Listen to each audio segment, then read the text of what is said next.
시청자 여러분 안녕하십니까. 마켓나우 일부의 김호수, 고은별입니다. 자, 걱정과 우려가 현실로 나타나 버렸습니다. 지난주에 가장 중요한 지표, 미국의 8월 비농업 고용지표 결과가 나왔는데, 자, 8월의 고용이 시장의 예상치를 하회했습니다. 자, 문제는 이것뿐만 아니라 6월과 7월에 발표됐던 수치도 하향 조정이 되면서 자, 경기 침체가 진짜 오는 것인가 시장에 충격을 줬고요. 이러면서 3대 증시, 뉴욕 증시가 일제히 하락세로 거래를 마감했습니다. 경기 침체 우려가 다시 부각되고 시장에서 안 좋은 지표가 나오면 또 민감하게 반응하고 이런 좋지 않은 악재가 계속 이어지고 있는 상황인데요. 지난 한 주 동안만 해도 미국의 나스닥 지수가 5% 넘게 하락을 했는데 우리 지수도 코스피가 5% 넘게 하락세를 나타내면서 시장의 어려운 상황이 계속 좀 이어지고 있습니다. 자, 여기에다가 우리는 이제 추석 연휴, 긴 연휴를 앞두고 있고 FOMC 회의 결과가 이제 시장 추석 연휴 이후에 반영이 될 것이기 때문에 자, 이번 한 주의 시장 난이도는 올해 들어서 가장 높은 수준이 아닐까. 어떻게 대응해야 할지 대비책이 참 찾기가 어려운 상황입니다. 네, 그렇습니다. 결국에는 시장에서 가장 싫어하는 애매함이 시장을 하락으로 이끌고 있는 건데요. 예상했던 힘든 9월 장이지만 그래도 씁쓸한 건 여전합니다. 9월 첫째 주 힘들었지만 이번 주 역시나 저희와 함께 현명한 투자 전략이 어느 때보다 필요해 보입니다. 긴 연휴를 앞두고 시작되는 첫 월요일인 만큼 오늘도 연휴를 앞두고 어떠한 전략을 세워야지 시장에 방어를 할 수 있고 대응을 할 수 있는지 저희가 2시간 동안 알차게 전해드리도록 하겠습니다. 네, 자, 한 주의 시작 출발을 저희와 함께 해주시면 되겠습니다. 오늘도 어떤 내용들을 확인해 봐야 할지 하나씩 체크해 볼 텐데요. 먼저 이슈레이더를 통해서 이제 시장이 좀 어려운 상황, 뭔가 투자할 만한 포인트를 잡기가 어렵습니다. 이슈레이더의 첫 번째, 제약바이오 쪽이 그나마 좀 괜찮으니까요. 저희가 표적 항암제 관련된 투자 포인트를 알려드리도록 하겠고요. 그리고 이제 테슬라가 간밤에 지난 주말 사이에 급락하긴 했지만 그나마 좀 선방하는 모습이었습니다. 로보택시 공개가 다음 달로 앞서 있고요. 이제 중국이나 유럽 쪽에서도 자율주행 FSD가 출시될 거다는 이야기가 나오니까 자율주행 관련주의 투자 포인트도 알려드리도록 하겠습니다. 네, 이와 함께 시장의 불확실성이 지속되면서 현금 확보의 중요성도 점점 더 커지고 있습니다. 투자 방안 알아보도록 하겠고요. 반도체 거품론에 대해서 어떻게 또 바라봐야 될지 대응 방법도 체크해 보겠습니다. 네, 마지막으로 주간 증시온에서는 미디어스피어 강정수 박사와 함께 전기차 캐즘, 전기차에서 이제 하이브리드카로 이어지는 이런 추세의 변환이 나타나고 있습니다. 과연 이런 상황에서 전기차, 또 2차 전지 관련 투자 어떻게 해야 할지 해법도 알아보도록 하겠습니다. 네, 그럼 월요일장도 힘차게 출발하는 마켓나우 1부 지금 시작하겠습니다. 시작하겠습니다.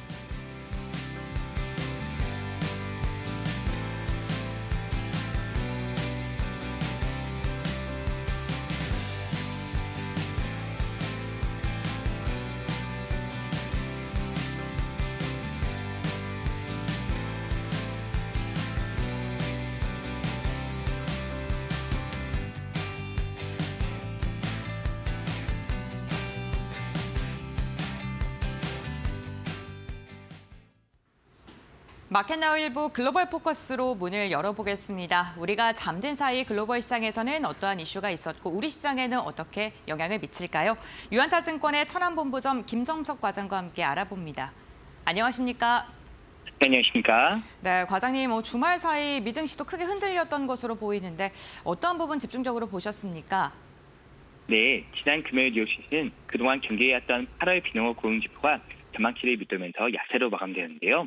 실업률은 4.2%로 예상에 부합하였고 고용 부분도 전월보다는 고용폭이 확대되어 14만 2천여 명이 증가했지만 예상치에 크게 미치지 못하면서 투자자들의 희망이 위험 회피 성향을 부추기는 흐름이었습니다.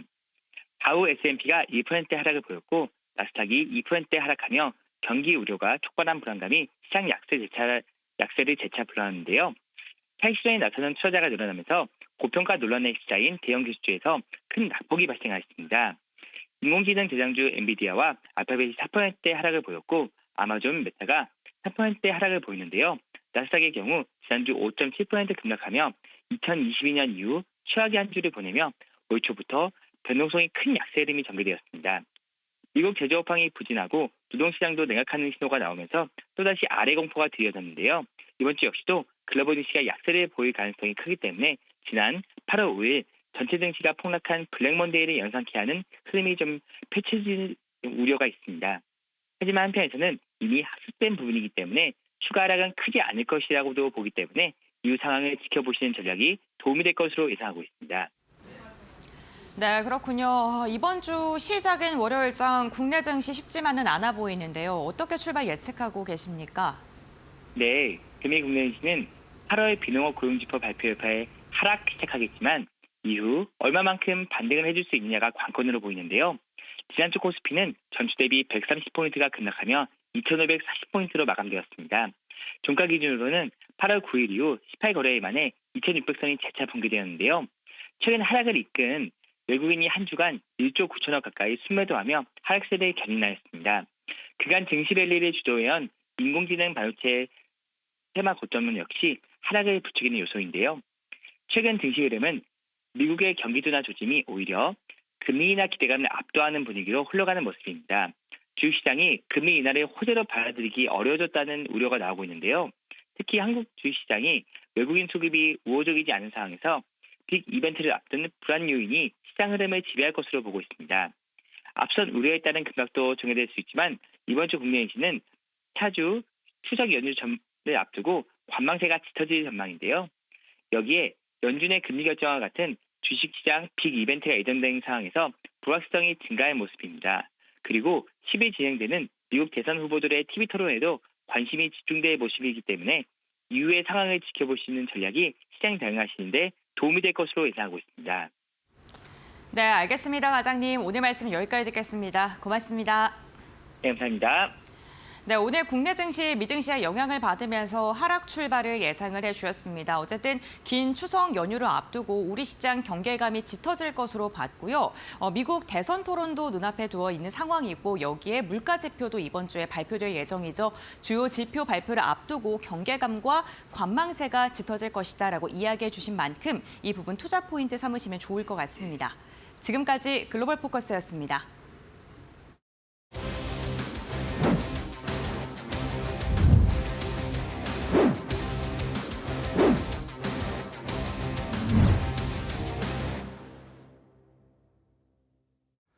자, 오늘도 이슈 레이더로 이어가겠습니다. 오늘도 개장하기 전에 포착해야 할 이슈, 여기에서 투자 전략, 종목까지 골라보도록 하겠습니다. 자, 오늘 이슈 레이더는 두 분의 전문가와 함께 할 텐데요. 이데일리온 스페셜리스트 신일섭 전문위원과 이데일리온 곽유정 파트너 두 분과 함께 하겠습니다. 안녕하세요. 반갑습니다. 네. 네, 주말 잘 쉬었죠? 잘 쉬시면 안 되는데. 네, 시장이 워낙 어려워가지고. 네, 그렇죠. 네, 이게 골라야 할 이슈들도 두 분이 마땅치 않으셨을 것 같아요. 네. 근데 이제 저희가 처음으로 같이 의논해서 만든 주제를 오늘 처음으로 그러세요? 하거든요. 네, 좀 그만큼 고를 게 없었다.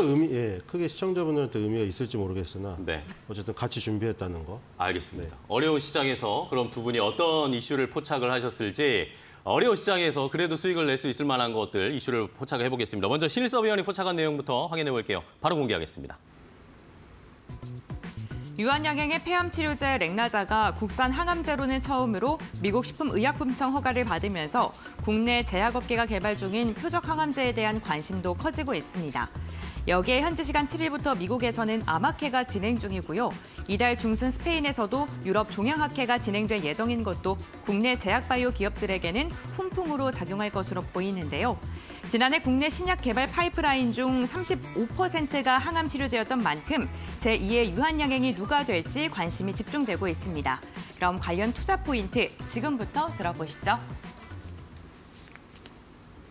자, 첫 번째 포착한 이슈는 바로 표적 항암제 관련된 바이오 제약 쪽에 이야기를 해보도록 하겠습니다. 위원님이 역시 어려운 상황 속에 쥐어짜서 가져온 게 약간 느껴지네요. 네. 네, 이제 뭐 세부적으로 들어가야겠죠. 업종이나 네네. 섹터를 뭐 거의 뭐 다 다뤘다고 해도 과언이 아니니까. 네네. 그래서 지금 뭐 우리가 이런 주식 시장하고 또 어떤 기업의 생활은 다르거든요. 주식 시장에서 뭐 그 가격의 등락이 있다고 해서 CEO 분이 오늘 아침에 회의하면서 야 어제 뭐 지난주보다 우리의 가격이 떨어졌네. 가격이 떨어졌으니까 우리가 조금 덜 일하자. 뭐 이러진 않거든요. 그쵸. CEO 분들은 사업을 시작한 이상 계속해서 꾸준히 하루하루 다 계속 발전하려고 노력합니다. 성장해야 되죠. 그렇기 때문에 뭐 주식 가격이 떨어졌다고 해가지고 기업의 발전이 그 속도가 떨어지거나 이런 건 아니에요. 네. 그러니까 계속 변화는 일어나고 있어요. 지금 바이오 부분에서 ADC라는 거는 이제 얘기가 많이 나온 상태고 네. 여기서 아스트라제네카와 다이지 상교의 에너투라는 게 굉장히 히트를 치면서 에너투랑 비슷한 길을 가기 위해서 많은 기업들이 도전을 하기 시작했고 그래서 우리나라에서도 여러 가지 그 관련주들이 나왔습니다. 근데 이제 ADC에 이어서 RPT라는 새로운 모달리티가 RPT는 뭡니까? 나오고 있거든요. 라디오 파마슈티컬 테라피라고 방사성 의약품 치료예요. 그러니까 우리가 체르노빌 원전 사고나 후쿠시마 원전 사고에서 네. 그 방사능에 피폭되신 분들 이제 그 방사능이 피폭이 굉장히 심하게 되신 분들은 평생 몸에 있는 방사능이 빠지질 않아요. 그 반감기가 워낙에 길기 때문에 그러니까 이게 독이거든요, 사실.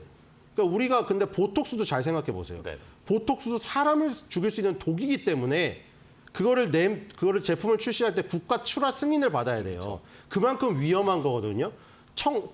청산가리 독보다 더 심각한 겁니다. 그러니까 이것도 마찬가지예요. 방사능도 잘 쓰면은 약이 되고 잘못 쓰면 독이 되는 거예요. 그러니까 독으로 독을 치료해 버리는 거죠. 개념이. 그러니까 우리가 예를 들어 방사선 많이 촬영하시잖아요. 어렸을 때 뭐 애한테 너무 많은 건 안 되지만 그래도 간단한 엑스레이나 이런 건 찍어야 되는 것이고 더 자세히 보려면 CT나 MRI를 가야 되는 것이고 근데 그게 뭐 과도하게 많이 쓰이면 이제 인체에 안 좋은 영향이죠. 네. 근데 이거는 방사선이라는 게 밖에서 쬐는 거고 그러니까 기본적으로 암의 치료법이 크게 세 가지가 있잖아요. 우리가 뭐 맨날 요즘에 얘기하는 면역 항암제니 표적 항암제니 세포 독성 화학 항암제니 그게 항암 치료의 3대 1세대부터 2세대, 3세대로 가는 진화된 부분이고 네. 우리 렉나자 같은 경우는 표적 항암제 2세대고 아스트라제네카의 타그리스와 함께 3세대 면역 항암제 대표 주자는 머크의 키트루다죠. 그리고 1세대 세포 독성 화학 항암제는 예전에 쓰던 이 사람의 이 몸을 다 파괴해버리는 백금 기반의 그런 화학 항암 요법들이에요. 백금이라고 그게 금속인데 사람한테 인체에 유해하거든요. 근데 이제 그 전에 절제 수술을 할 수가 있어요. 초기에는. 초기에는 그냥 잘라내버릴 수가 있습니다. 그다음에 이제 방사선을 쬐서 암세포를 사멸시킬 수가 있어요. 근데 이 지금 방사선 치료는 몸 밖에서 방사선을 쬐는 것이고 방사선 동위 원소 물질을 직접 몸에 집어 넣는 거예요. 아주 위험할 수는 있지만 그러니까요. 반감기가 한 10일 이내로 굉장히 짧은 거를 짧아요. 집어내서 금방 없어지는 거죠. 치료를 하고 그럼 이 네. 방사능이 없어지는 아예 거군요. 없어집니다. 아. 근데 그만큼 어려울 수가 있죠. 그쵸. 10일 안에 효과를 내야 됩니다. 그렇죠.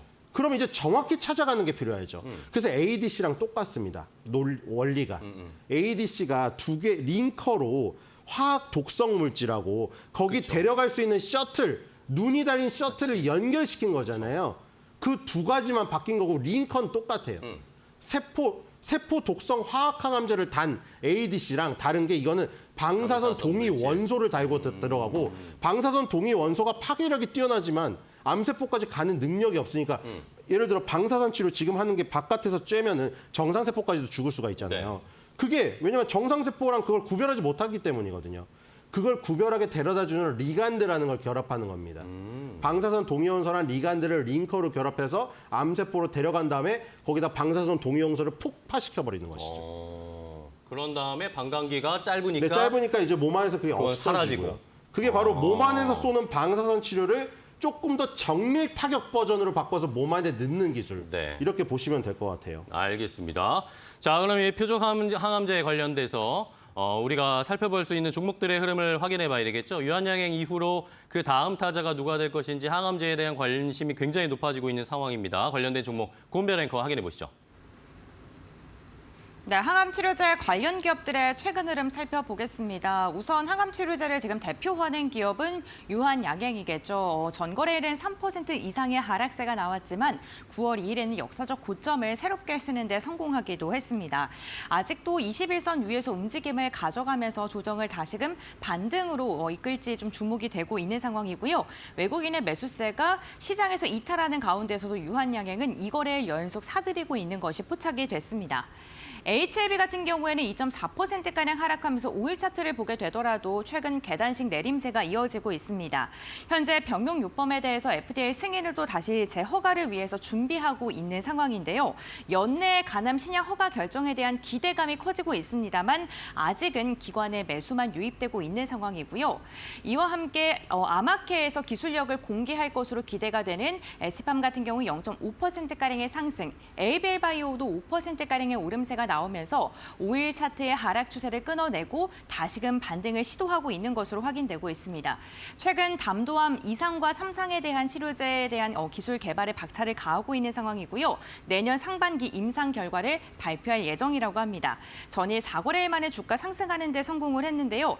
다만 8월 말 38,000원까지 기록했던 것과 비교한다면 현재 구간 24%가량의 주가 조정이 있는 상황입니다. 한미약품 같은 경우에 비만 치료제 모멘텀도 함께 엮이면서 전일에는 무려 9%에 가까운 강한 반등이 나왔습니다. 이와 함께 항암 치료제에 대한 기대감도 엮이고 있는 기업인데요.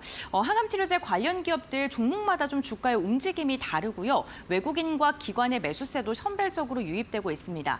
다만 지난주를 보게 됐을 때 대부분의 종목이 좀 조정을 받은 것으로 확인이 되고 있는데요. 항암 치료제 관련 기업들 어떠한 종목을 눈여겨봐야 될까요? 지금부터 알아보시죠. 자, 항암제 관련된 종목들의 움직임 체크를 해봤습니다. 고은별 앵커가 정리해 주었듯이 종목마다, 기업마다 조금씩 다른 양상들을 나타내고 있는데, 자, 그럼 신일섭위원과 조금 더 이야기를 나눠볼게요. RPT 관련된 수혜를 받을 수 있는 업종, 종목, 기업 어떤 걸로 보세요? 네, 일단은 동아 ST고. 동아 ST. 지금 제약바이오가 일단은 뭐 수급이라던가 이슈라던가 뭐 이런 것에서 일단 모두 1등인 것은 팩트예요. 그렇죠. 예를 들어 지금 코스피에서는 유한양행이 사실 이 이슈를 정말 크게 터뜨린 것이고 코스닥에서도 지금 알테오젠이 코스닥 시가총액 1, 2위를 왔다 갔다 하는 그 저기 이슈가 또 있잖아요. 그것도 거기다가 이제 원래 그 오픈 이노베이션의 최초 창시자? 뭐 참 그렇게 부르기는 그런데 어째 처음에 시작을 했던 한미약품마저 경영권 분쟁을 이겨내고 오르기 시작을 했고 여러 이슈들이 그렇게 많습니다. 아까 ADC에 이어서 IPT라는 게 또 나오고 이런 이슈들이 풍부하게 들어와야 수급이 들어오고 돈이 들어오거든요. 동아 ST는 자회사의 앱티스가 있습니다. 이 앱티스가 방사선 의약품을 개발하고 있어요. 그러니까 우리가 아까 전에 얘기해드렸죠. 지금 방사선 치료가 있는데 그 방사성 의약품을 만들어서 몸 안에 넣는 게 RPT라고 했죠. 네네. 방사성 의약품 개발 스타트업인 셀비온과 업무 협약을 체결했습니다. 4월 달에. 근데 여기서 또 이슈가 하나 또 플러스 알파로 있는 것이죠.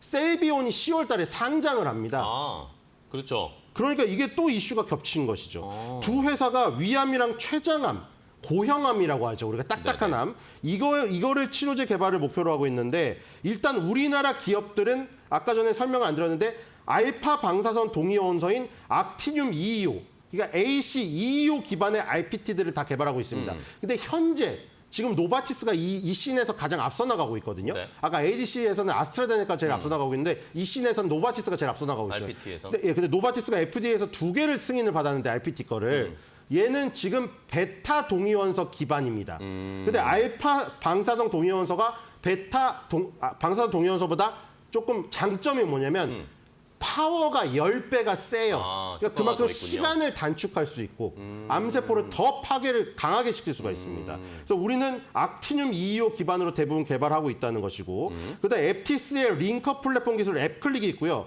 셀비온도 RPT 램 링커 기술이 있습니다. 그러니까 얘네 둘 다 링커 기술에 특화되어 있어요. 연결하는 거. 연결 기술이. 근데 우리가 잘 생각해 보시면 알테오젠에 이어서 두 번째 타자 리가켄 바이오가 네네. 링커 기술에 특화가 되어 있어서 다국적 제약사들이 다 그걸 노리고 있거든요. 네네. 왜냐하면 잘 생각해 보시면은 이 페이로드라는 독성 물질은 세포 독성 화학항암제 1세대예요. 이미 다 나와 있던 거예요. 그건 다 있단 말이에요. 네. 누구나. 그다음에 뒤에 타겟까지 갖다 주는 애들. 그건 표적 항암제예요. 다 나와 있어요. 근데 그걸 연결하는 기술이 없어서 못 데려가는 것이죠. 그걸 연결하는 기술이 있으니까 ADC가 폭발한 거예요. 1세대 세포 독성 화학 항암제, 2세대 표적 항암제는 이미 많이 널려 있습니다. 그러니까 그걸 보고 우리가 바이오 베터라고 불리는 이유예요. 이미 나와 있는 오리지널 바이오를 더 낫게 만들었다고. 근데 그 핵심이 결국 뭐예요? 연결하는 링커 기술이거든요. 그러니까 지금 동아ST의 자회사 앱티스랑 스타트업 셀비온이 둘 다 이 링커 기술이 특화되어 있다는 게 ADC 씬에서 리가켄 바이오가 떴던 그 배경하고 아주 유사하다는 겁니다. 그렇기 때문에 중요하고 셀비온은 지금 9월 24일부터 30일까지 기관 대상 수요 예측이 예정되어 있습니다. 그쵸. 지금으로부터 한 2주일밖에 남지 않았죠. 여기서 지금 주당 공모 희망가는 10,000원에서 12,200원으로 제시가 되었는데 만약에 공모가 상단을 뛰어넘는 공모가로 결정이 된다면 시장에서 RPT가 뜨겁다는 것을 반증하는 지금 계기가 될 것이고 네. 10월 7일과 8일 날 일반 청약이 예정되어 있습니다. 관심 있으신 분은 다음 청약을 달에. 넣으셔도 될 것 같고요. 네, 다음 달에 상장. 네, 그래서 10월 내에 상장 예정입니다. 아마 이 셀비온이 상장되는 10월 7일, 8일까지 결국에는 한 달 내의 기간 동안 또 RPT에 약간 초점이 맞춰질 수 있는 계기가 되지 않을까 이런 생각이 듭니다. 그러게요. 좋습니다. 표적 항암제에 관련된 이야기를 해주셨고 이 제약바이오 쪽에서는 어쨌든 계속해서 이슈나 이런 기술에 대한 관심이 많아지고 있는데 여기에 플러스 알파로 같이 협업을 하는 셀비온이 상장을 준비하고 있으니까 요거의 상장 RPT만 하는 기업입니다. 그렇죠. 예. 그러니까 요거에 관련해서 수혜주로 동아 ST를 한번 살펴볼 필요가 있겠다라는 의견을 주셨어요. 좋습니다. 자, 그다음 그러면 이번에 표적 항암제 관련해서 곽유정 파트너는 어떤 종목을 골라 주셨어요? 두 분이 상의하셨다면서요? 네. 오해하지 말아주시고요. 네. 뭘 오해하세요? 네, 그러니까 주제만 네. 상의했고요. 네. 왜냐면 겹치는 부분들이 많으니까. 아, 네. 네, 그래서 최대한 피해서 우리 시청자분들께 다채로운 정보를 전달하기 위해서 노력하고 있다라고 예쁘게 봐주셨으면 좋겠습니다. 네. 오늘 가지고 온 종목은 SK 바이오팜 가지고 SK 왔고요. 바이오팜. SK 바이오팜은 이제 올해 또 다시 실적이 흑자로 지금 전환으로 돌아서면서 최근에 이제 그 뇌전증 신약인 엑스코프리가 또 판매 호조로 인해서 시장에서 한번 부각이 네. 됐었던 종목이거든요. 근데 이 기업 같은 경우에 최근에 그 최태원 SK그룹의 회장 장녀인 최윤정 SK 바이오팜 사업개발 본부장이 최근에 컨퍼런스 콜에서 이 RPT 사업 계획을 발표를 했더라고요. 그렇기 그래요? 때문에 사실 이제 국내에서 이 RPT 관련주 하면은 SK 바이오팜이 사실 가장 좀 대장으로 떠오르지 않을까라고 보고 있고요. 2027년도까지 계속해서 주력으로 혁신 신약으로 키우겠다라고서 발표를 하기도 했었습니다. 아까 앞서서 그 방사선 동위원소 관련하셔서 그 악티늄 225 관련해서 말씀을 주셨는데요. 이 악티늄 225를 확보하는 게 굉장히 공급에 있어서 어려움이 좀 많다고 합니다. 그래요? 그래서 노바티스 같은 경우에도 생산 시설에만 지금 2,600억 원 정도를 투자한 상황이거든요. 그런데 우리나라 같은 경우에는 이미 그 최태원 SK 회장이 그 테라파워 쪽에 3,000억 정도 투자를 한 과거 이력이 있어요. 네네. 그 SMR 그 소형 모듈 원자력 만드는 기업이거든요. 여기 이제 자회사인 테라파워 아이소토프트 이름이 어렵네요. 아이소토프스 쪽에서 이제 계약을 같이 함께 맺게 됐는데요. 이 그 악티늄 225 같은 경우에는 미국 에너지부 이외의 경로로 확보하기가 어렵다고 합니다. 그래서 이를 이제 독점적으로 공급받고 있는 곳이 테라파워거든요. 그런데 이런 부분들이 이미 그런 자회사와 그 계약 체결을 하면서 공급에 대한 부분을 확보를 했기 때문에 이미 뭐 노바티스보다 앞서서 한 2, 3천억 정도 가량은 좀 어느 정도 우리가 좀 선제적으로 앞서 나가는 그런 부분들이 있다라고 볼 수 있을 것 같고요. 거기에다가 최근에는 이런 이제 RPT 후보 물질 관련해서도 최근에 기술 이전을 받기도 했었는데 올해 7월에 홍콩의 플라이프 테크놀로지스와 같이 함께 해서 기술 이제 도입을 한 상황이고요. 도입을 했기 때문에 지금 전 임상 단계에 착수를 했습니다. 그래서 내년 말부터는 임상 1상 돌입하는 것을 지금 목표로 하고 있다고 하니까 계속해서 이 SK 바이오팜 대장주격으로서 우리 시청자분들이 주목해 보시면 좋을 것 같습니다. 네, 좋습니다. 자, SK 바이오팜 말씀해 주신 것처럼 뭐 지난달 8월에 계속해서 좀 상승을 추세를 이어갔어요. 이 관련된 이 방사성 의약품 관련돼서 RPT 관련해서 좀 이슈가 부각이 되면서 올랐고요. 자, 그러면 다음에 아까 또 신일섭 위원이 말씀해 주신 동아 ST도 이제 셀비온이 상장하는 것에 수혜를 볼 수 있을 이 9월 달 한 달 동안에 그 수혜를 좀 볼 수 있는 수익을 얻을 수 있는 기회가 있을 거다라고 예상을 해주셨으니까 시청자분들 한번 잘 선택을 해보시고 좋은 자리를 잡아보시면 되겠습니다. 첫 번째 이슈 함께 확인해봤고요. 자, 이번에 두 번째 곽유정 파트너께서 포착한 이슈는 어떤 내용일지 바로 공개하도록 하겠습니다. 테슬라가 내년 1분기에 유럽과 중국 시장에서 완전 자율주행을 출시할 예정이라고 밝혔습니다. 여기에 운전자의 개입이 필요하기까지 차량이 자율적으로 주행하는 거리를 이전보다 6배 늘린 버전은 다음 달 출시할 계획인데요. 국내에서도 자율주행 기술 개발에 정부의 지원이 이어지고 있죠. 윤석열 대통령은 민생토론회에서 광주 자율주행 소부장 특화단지에 5년간 534억 원을 지원하겠다고 언급했습니다. 성큼 다가오는 완전 자율주행 시장, 지금부터라도 봐야 될까요? 관련 이야기 나눠보겠습니다. 자, 두 번째 포착할 이슈는 자율주행 관련된 이슈입니다. 곽유정 파트너와 이야기 나눠볼 텐데 두 분이 뭐 아까도 말씀해 주셨지만 어려운 시장에서 그래도 좀 힘을 낼 수 있을 만한 네. 업종, 섹터로 자율주행을 골라주신 거네요. 네네. 일단 지난주 같은 경우에 금요일장에 자율주행 관련 종목들 거래량이 한번 들어오기도 했었고요. 그렇죠. 보니까 이제 8월부터 기점으로 해서 자율주행 관련된 여러 가지 이슈들이 좀 나와주기 시작하면서 테슬라가 또 그에 대해서 불을 좀 지핀 게 아닌가라는 생각이 좀 들어서 네네. 가지고 온 주제이기도 하고요. 또 10월 10일에는 그 테슬라 쪽에서 로보택시 로보택시 역시도 공개한다. 공개한다라는 관련 이슈가 지금 있는 상황이기 때문에 보통 한 달 전에서 이제 한 2주 전까지는 관련 종목들이 변동성을 좀 만들어가는 네. 그런 이제 단기적인 트레이딩 관점에서 보실 만한 좀 종목이라고 생각이 들어서 이 업종 관련해서 이슈를 가지고 와봤고요. 일단 테슬라 관련해서 이슈를 보면은 내년 초에 이 FSD라고 하는 첨단 주행 보조 시스템을 이제 유럽과 중국에서 판매하겠다라고 이야기를 나왔는데 일단 규제 당국의 승인을 받아야 합니다. 하지만 이번에 이렇게 자신 있게 이야기한 데에는 데이터 확보가 지금 어느 정도 되었다라는 의미로 받아들일 수가 있거든요. 사실 지금 현대차 쪽에서도 자회사 모셔널과 포지투닷이라는 곳이 있는데 테슬라에 비해서 실제 자율주행 시행에 따라 수집하는 데이터량이 현저하게 적어서 그쵸. 테슬라에 좀 뒤처져 있다는 평가를 받고 있습니다. 그런데 이러한 테슬라마저도 지금 중국에 비해서는 많이 또 기술력이나 여러 가지 또 데이터적인 측면이 좀 부족하다라는 또 평가도 받고 있거든요. 어떻게 보면 세계의 그런 디스트로이드라고 해야 되나? 중국의 우한이라는 네네네. 지역이잖아요. 거기는 이제 자율주행의 거의 실험실 같은 곳이라고 평가를 받고 있다고 하더라고요. 로보택시도 굉장히 많이 다니고 있는 곳이라고 네네. 볼 수가 있는데 중국에서는 이미 다수의 그 현지 업체들이 주행 보조 기능을 저가에 지금 현재 제공을 하고 있기 때문에 테슬라 역시도 이 같은 평가를 받고 있는 중이라고 볼 수가 있을 것 같고요. 그럼에도 불구하고 지금 로보택시 발표 이전에 이러한 소식들을 하나 두 개씩 푸는 점에 있어서는 좀 의의가 있다라고 보여집니다. 네. 왜냐하면 이 로보택시에 가장 또 필요한 기능들이 뭐냐면은 차량이 사용자가 있는 장소로 일단은 찾아가야 되는 부분들이 굉장히 중요하겠고요.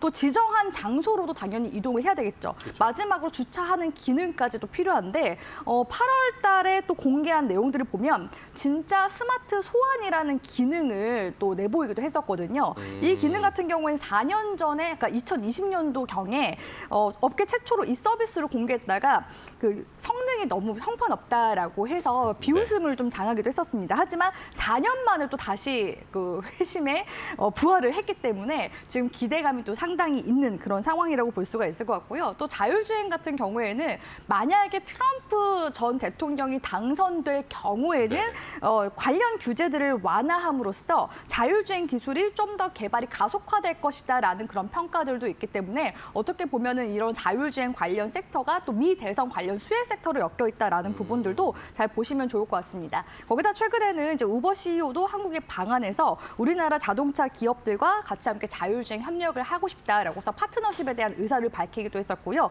현대차 같은 경우에는 최근에 자율주행 소프트 업체의 자율주행 차량을 판매하는 파운드리 사업도 추진하겠다라고서 관련 의사를 밝히기도 했습니다. 이런 이제 복합적인 모멘텀 우리 시청자분들이 주목해 보시면서 다음 달 이슈까지 본다면 트레이딩 관점으로 굉장히 상당한 지금 이슈가 들어오고 있기 때문에 관련 이슈 보셨으면 좋겠습니다. 네, 좋습니다. 자율주행 관련된 이 이슈를 한번 포착해 주셨어요. 시장이 아무래도 이번 주나 이번 달 전반적으로 쉽지 않을 것으로 예상을 하셨기 때문에 두 분 다 짧은 모멘텀으로 한 달 정도의 그나마 시장을 좀 방어할 수 있는 업종이나 섹터를 골라주셨어요. 자율주행 관련된 종목들 그럼 최근의 흐름 어떤지 고은별 앵커 확인해 보겠습니다. 네, 자율주행 관련 기업들의 최근 흐름 살펴보겠습니다. 지난주 금요일 자율주행 관련 기업들의 강한 반등이 눈에 띄었던 하루였습니다.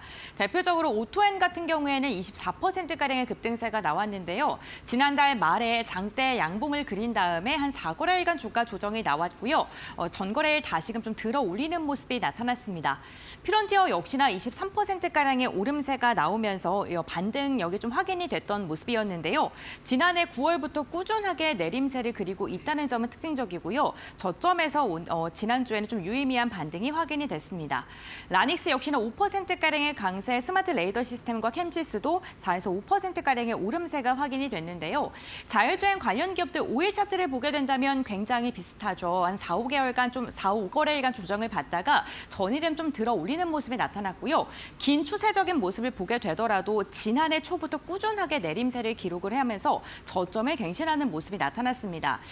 지난주 금요일 같은 경우에 유의미한 반등이 확인되긴 했지만 여전히 매물대는 두터운 상황인데 이럴 때 우리가 어떠한 종목을 픽해야 될지 지금부터 알아보도록 하겠습니다.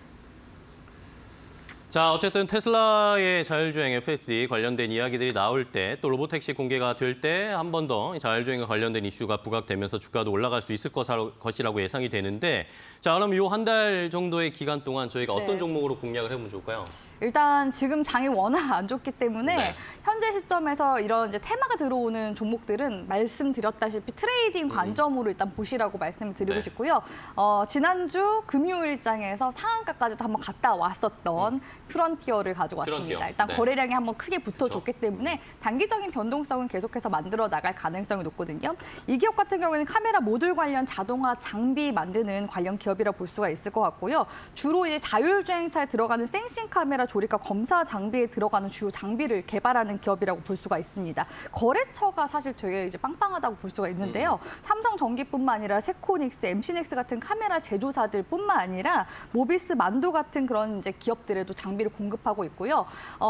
삼성전기 쪽에서 지금 테슬라 쪽에 카메라 모듈을 계속 납품을 하고 있거든요. 네네. 원래 이 카메라 모듈 관련해서 차량용 카메라 모듈에 있어서는 2010년도까지만 해도 삼성전기가 후발 주자였습니다. 그런데 테슬라에 이제 공급을 함으로써 지금 LG 이노텍이 한 비중이 한 20% 정도 된다 한다면 삼성전기가 80% 정도거든요. 근데 이 삼성전기 쪽에다가 지금 이런 카메라 모듈 관련돼서 또 센싱 카메라들도 납품을 하고 있는 중이기 때문에 사실상 테슬라와 어떻게 보면은 한 다리만 건너면 테슬라와 그러게요. 같이 관련성이 있는 그런 이제 기업이라고 볼 수가 있을 것 같고요. 사실 이제 국산화에 성공한 센싱 카메라 모듈 장비는 퓨런티어가 최초라고 합니다. 항상 뭐든지 최초나 이제 국산화에 성공했다라는 부분들이 또 주식시장에서 굉장히 또 좋아하는 부분이잖아요. 그래서 이런 부분들도 있다라고 볼 수가 있을 것 같고요. 또 그뿐만 아니라 지금 현대와 기아차 등에 천만 개 이상의 카메라가 공급이 되고 있는데 이는 차량에 탑재되는 카메라 2개 중 1개가 퓨런티어에서 만드는 그 장비가 들어간 카메라다라고서 보시면 된다고 합니다. 거기에다가 이뿐만 아니라 라이다 장비 시장까지 지금 현재 진출 준비 중에 있는데요. 라이다 관련해서는 최근에 액티스 얼라인 장치라는 라이다 관련해서 특허를 지금 현재 취득한 그런 상황이라고 볼 수가 있을 것 같고요. 차량용 라이다 장비 시장 같은 경우에는 아직까지 본격적으로 양산화가 진행되지 않은 상황이기 때문에 네. 이런 이제 기술적인 우위를 미리 좀 확보를 함으로써 사실상 현재적으로 라이다 공정 장비 표준화를 선도했다라는 점에서도 퓨런티어가 상당히 또 의의가 있는 그런 종목이라고 볼 수가 있겠습니다. 네. 지난주 이제 기점으로 해서 거래량이 한번 들어와줬기 때문에 지금 낙폭 이후에 대량 거래량이 처음 들어와줘서 지금 의미 있는 움직임이 기술적으로는 지금 나와준 상황이거든요. 단기적으로는 이제 흐름이 2만 원 구간대 다시 한번 더 돌파 시도가 나와줄 가능성이 높기 때문에 관련 구간대 참고하셔서 가격 전략 세워보셨으면 좋겠습니다. 네, 알겠습니다. 자, 이렇게 퓨런티어 지난주에 한번 시세 분출한 종목을 알려주셨고요. 자, 이번에는 그러면 신리서 위원님은 자율주행 어떤 종목으로 공략하실 거예요? 예, 저는 모트렉스를 모트렉스. 가지고 왔습니다. 그 뭐 기업 내용은 짧게 하고 네. 지금 전기차가 캐즘에 빠져 있다고 하잖아요. 그래서 그게 원래 유럽에서 주도를 해가지고 전기차만 생산하고 내연기관차를 아예 없애려고 하다가 독일이나 이탈리아 같은 슈퍼카 명차 강국이 반기를 들고 나오면서 EU에서 그 부분이 깨져버렸습니다. 그게 네. 결정타였고 독일 BMW나 벤츠나 뭐 지금 아우디 그리고 이제 이탈리아 같은 경우에 페라리 이런 람보르기니 이쪽에서 반대를 한 거죠. 결국 그 차를 팔아야 되니까요, 계속. 네. 근데 거기서 이제 얘기가 나온 게 하이브리드카, 뭐 LPG, 이퓨얼, 기존의 내연기관, 뭐 전기차, 수소차 누가 가져갈 것인가 이 패권을. 근데 여기서 그 상위에 있는 개념이 뭐예요? 자율주행이에요. 자율주행은 전기차가 됐던 수소차가 됐던 내연기관차가 됐던 그 연료에 그걸 탓하지 않습니다. 네, 그렇죠. 따지지 않아요. 그렇죠. 그냥 자율주행은 자율주행일 뿐이에요. 그러니까 지금의 캐즘을 벗어날 수 있는 공간은 자율주행이다. 이렇게 판단이 되고 아까 파운드리 얘기를 하셨는데 모트렉스가 바로 파운드리 기업입니다. 파운드리로 계속 제조만 하고 생산 제조만 해서 뿌려주는 현대차 자율주행차에 생산된 필요한 부품을 공급해주는 파운드리 업체가 모트렉스다 보시면 될 것 같아요. 그래서 우리나라의 DB 하이텍 같은 모델을 생각하시면 되겠죠. 아. 자동차계의 DB 하이텍이다. 하이텍. 네, 이렇게 보시면 될 것 같습니다. 네, 알겠습니다. 자, 이렇게 두 분이 알려주셨어요. 자율주행과 관련된 이야기. 어쨌든 뭐 테슬라도 최근에 뭐 전기차 주라고 보기보다는 자율주행 쪽에 오히려 모멘텀을 많이 받으면서 주가가 움직이잖아요. 이런 상황을 봤을 때 설명해 주신 것처럼 자율주행은 어쨌든 계속할 수 있는 상황, 개발을 할 수밖에 없는 기술이다라는 걸 잘 체크를 해보시면서 지난주부터 반응을 보이기 시작한 자율주행 관련주 한 달 정도로 짧게 저희가 한번 공략을 해보도록 하겠습니다. 자, 오늘 두 분 좋은 이슈로 또 시장 어려운 상황인데 좋은 주제 골라와 주셔서 너무 감사하고 다음 시간에 또 뵙도록 하겠습니다. 오늘 고생 많으셨어요. 고맙습니다.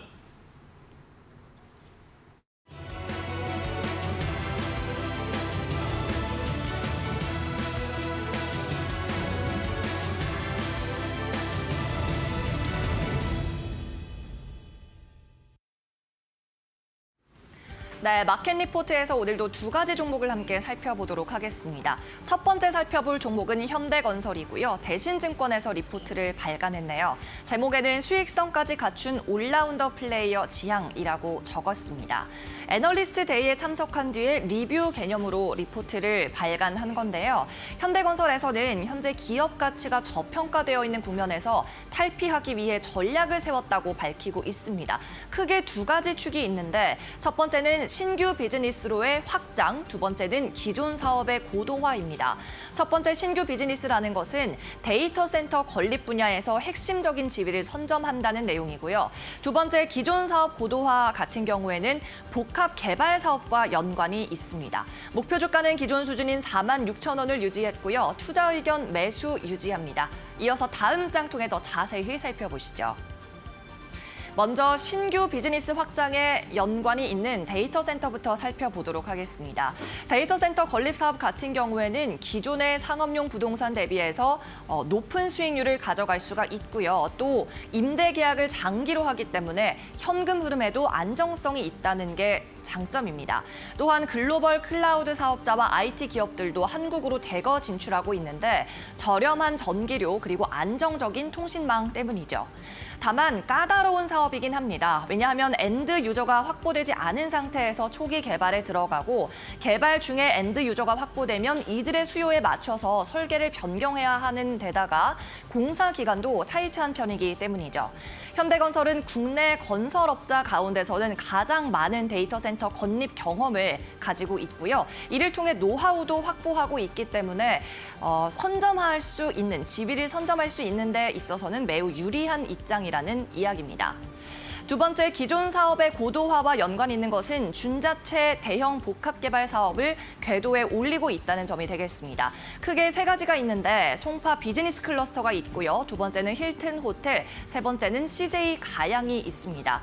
송파 비즈니스 클러스터는 2029년 9월에 준공이 완료될 예정이고요. 힐튼 호텔은 서울의 대표 트로피 에셋, 즉 상징성을 가진 투자 자산으로 개발할 예정입니다. 건설 업종인 만큼 미국의 금리 인하 기대감과 함께 주가가 점프업할 수 있을지 기대되는 부분입니다. 이어서 두 번째 리포트 살펴보죠. 함께 살펴볼 두 번째 리포트는 대신증권에서 발간했고요. 태광을 다뤘습니다.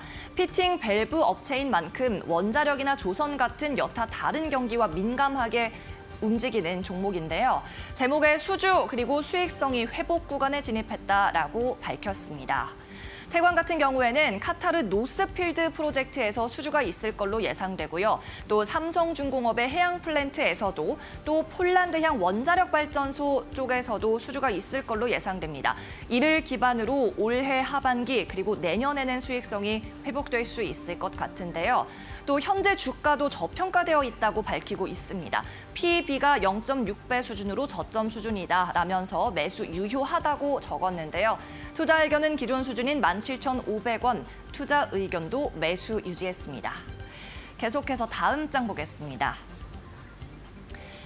네, 일단 중동에서는 정유화학 부문에는 투자가 좀 더딘 상황이지만 가스전에 대해서는 지속적으로 투자가 이뤄지고 있습니다. 중동에서 가장 적극적으로 가스전 투자에 나서고 있는 것이 카타르인데요. 카타르 에너지에서는 2030년까지 1억 4,200만 톤의 가스 생산을 목표로 하고 있고 이는 기존 대비 85% 상승한 수치입니다. 카타르 노스필드 이스트에 이어서 사우스로부터도 하반기에 수주가 있을 걸로 보이고 이후에는 웨스트에서도 투자가 있을 걸로 예상했습니다. 천연가스의 수요 부문에서는 아시아가 리드를 하고 있는데요. 특히 유럽의 공장들이 아시아로 많이 이전을 하면서 상업용 가스의 수요가 증가했기 때문입니다. 그 중에서도 중국의 수요 증가분이 두드러지는 상황인데 중국은 전통적인 에너지와 신재생 에너지를 함께 늘리고 있는 상황입니다. 노란색으로 표시된 태양광 에너지, 초록색으로 표시된 풍력 에너지뿐 아니라 석탄 발전과 가스 발전에서도 수요가 함께 증가하고 있는 거죠. 이렇게 글로벌리 아시아를 중심으로 수요가 이어지고 있고 또 중동에서는 가스전 개발이 확장되고 있는 만큼 태광은 에너지 부문을 중심으로 실적 가시화가 예상이 되고요. 여기에 따라 현재 구간에서 매수 유효하다라고 평가하고 있습니다. 네, 이상으로 마켓 리포트에서 전해드렸습니다.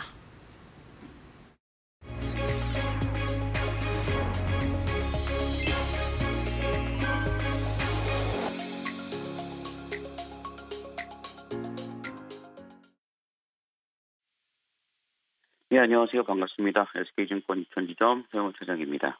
자, 오늘 월요일장 시작하기 앞서 미국 시장에 대한 움직임들 좀 체크를 해보면서 오늘 시장 좀 예측을 해보도록 할 텐데요. 지난 금요일 미국 시장은 좀 큰 폭의 하락세가 있었습니다.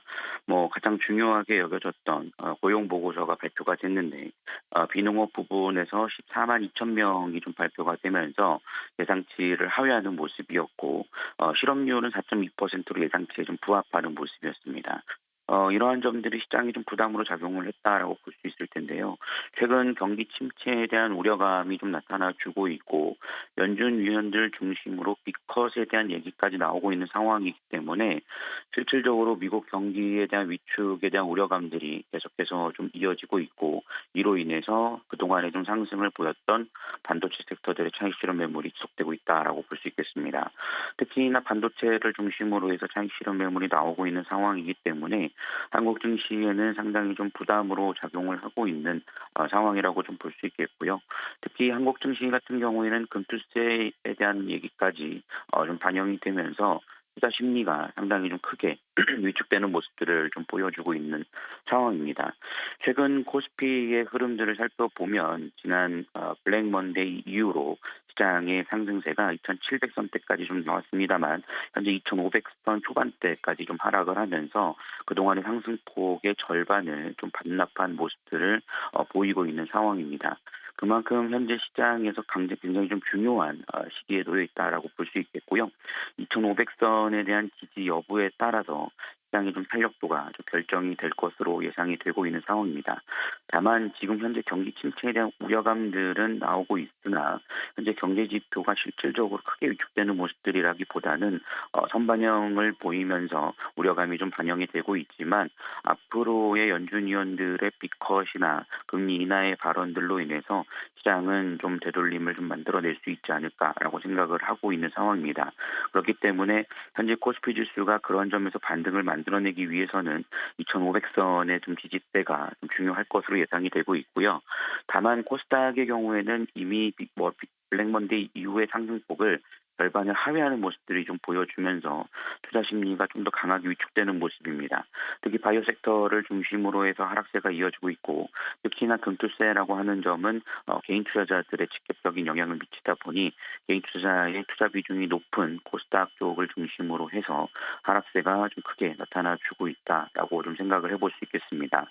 그렇기 때문에 당분간 시장에 대한 움직임들은 어려움 속에서 특히나 코스닥은 좀 더 어려운 흐름들이 좀 이어지면서 700선에 대한 지지 여부를 좀 확인하시는 것이 중요할 것으로 예상이 좀 되고 있는 상황이고요. 그런 상황 속에서 좀 더 안정적인 흐름들을 본다라면 종목별로서는 한전 KPS를 좀 볼 수 있을 것 같습니다. 한전 KPS 같은 경우에는 원전 관련된 종목으로서 최근 원전 수주에 대한 기대감이 좀 계속해서 좀 나오고 있다라고 좀 볼 수 있겠고요. 체코와 코반이 원전 사업에 대한 최종 계약에 대한 기대감들도 계속해서 좀 나오고 있다라고 볼 수 있겠습니다. 지난 5월 영국 서부 지역 차기 대형 원전 부지를 선정하고 있는 상황 속에서 영국 원전 시장에 대한 진출 기대감도 현재 놓여 있는 상황이기 때문에 이러한 점들을 좀 주목해 보시면서 한전 KPS 한번 관심 있게 살펴보시면 좋을 것 같고요. 시장의 탄력이 둔화된 상황 속에서 그나마 좀 박스권을 좀 유지하고 있다는 점을 감안해 보면 모멘텀이 좀 작용을 했을 때는 강하게 상승을 기대해 볼 수 있지 않을까라고 말씀을 좀 드릴 수 있겠습니다. 이런 점들을 좀 체크를 해보시면서 이번 주 전략 세워보시면 좋을 것 같고요. 특히 이번 주 현재 시장에서 주요 지표를 살펴본다라면 미국의 생산자 물가 지수, 소비자 물가 지수가 발표가 있습니다. 여기에 따라 결국에는 시장의 방향성이 결정될 것으로 상황이 되니까 수요일과 목요일 좀 중요한 부분을 체크하시면서 대응 전략 세워나가 보시면 좋지 않을까 싶습니다. 오늘도 수목 투자하시길 바라겠고요. 지금까지 SK증권 이천지점 서영호 차장이었습니다. 감사합니다.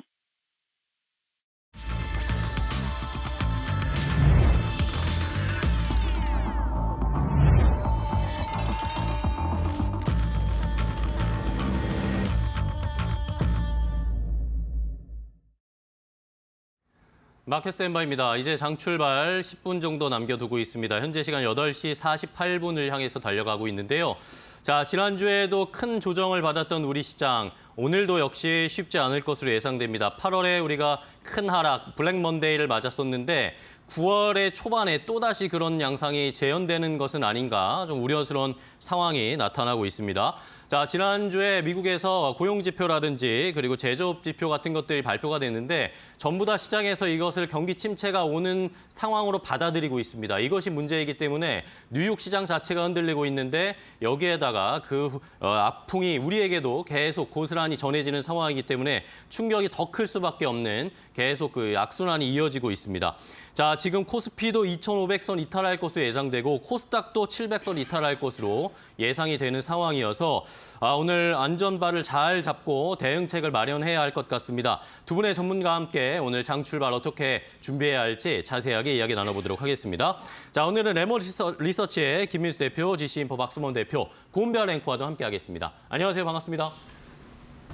자, 오늘 시장 쉽지 않을 것 같은데요. 자, 김민수 대표님, 네. 시장의 대응을 어떻게 하고 계신지 지난주에 고용지표 확인하시고 주말 사이에 어떻게 생각을 하고 계신지 당황 많이 하셨나 봐요, 대표님. 네, 시장 생각하니까 기침이 납니다. 네.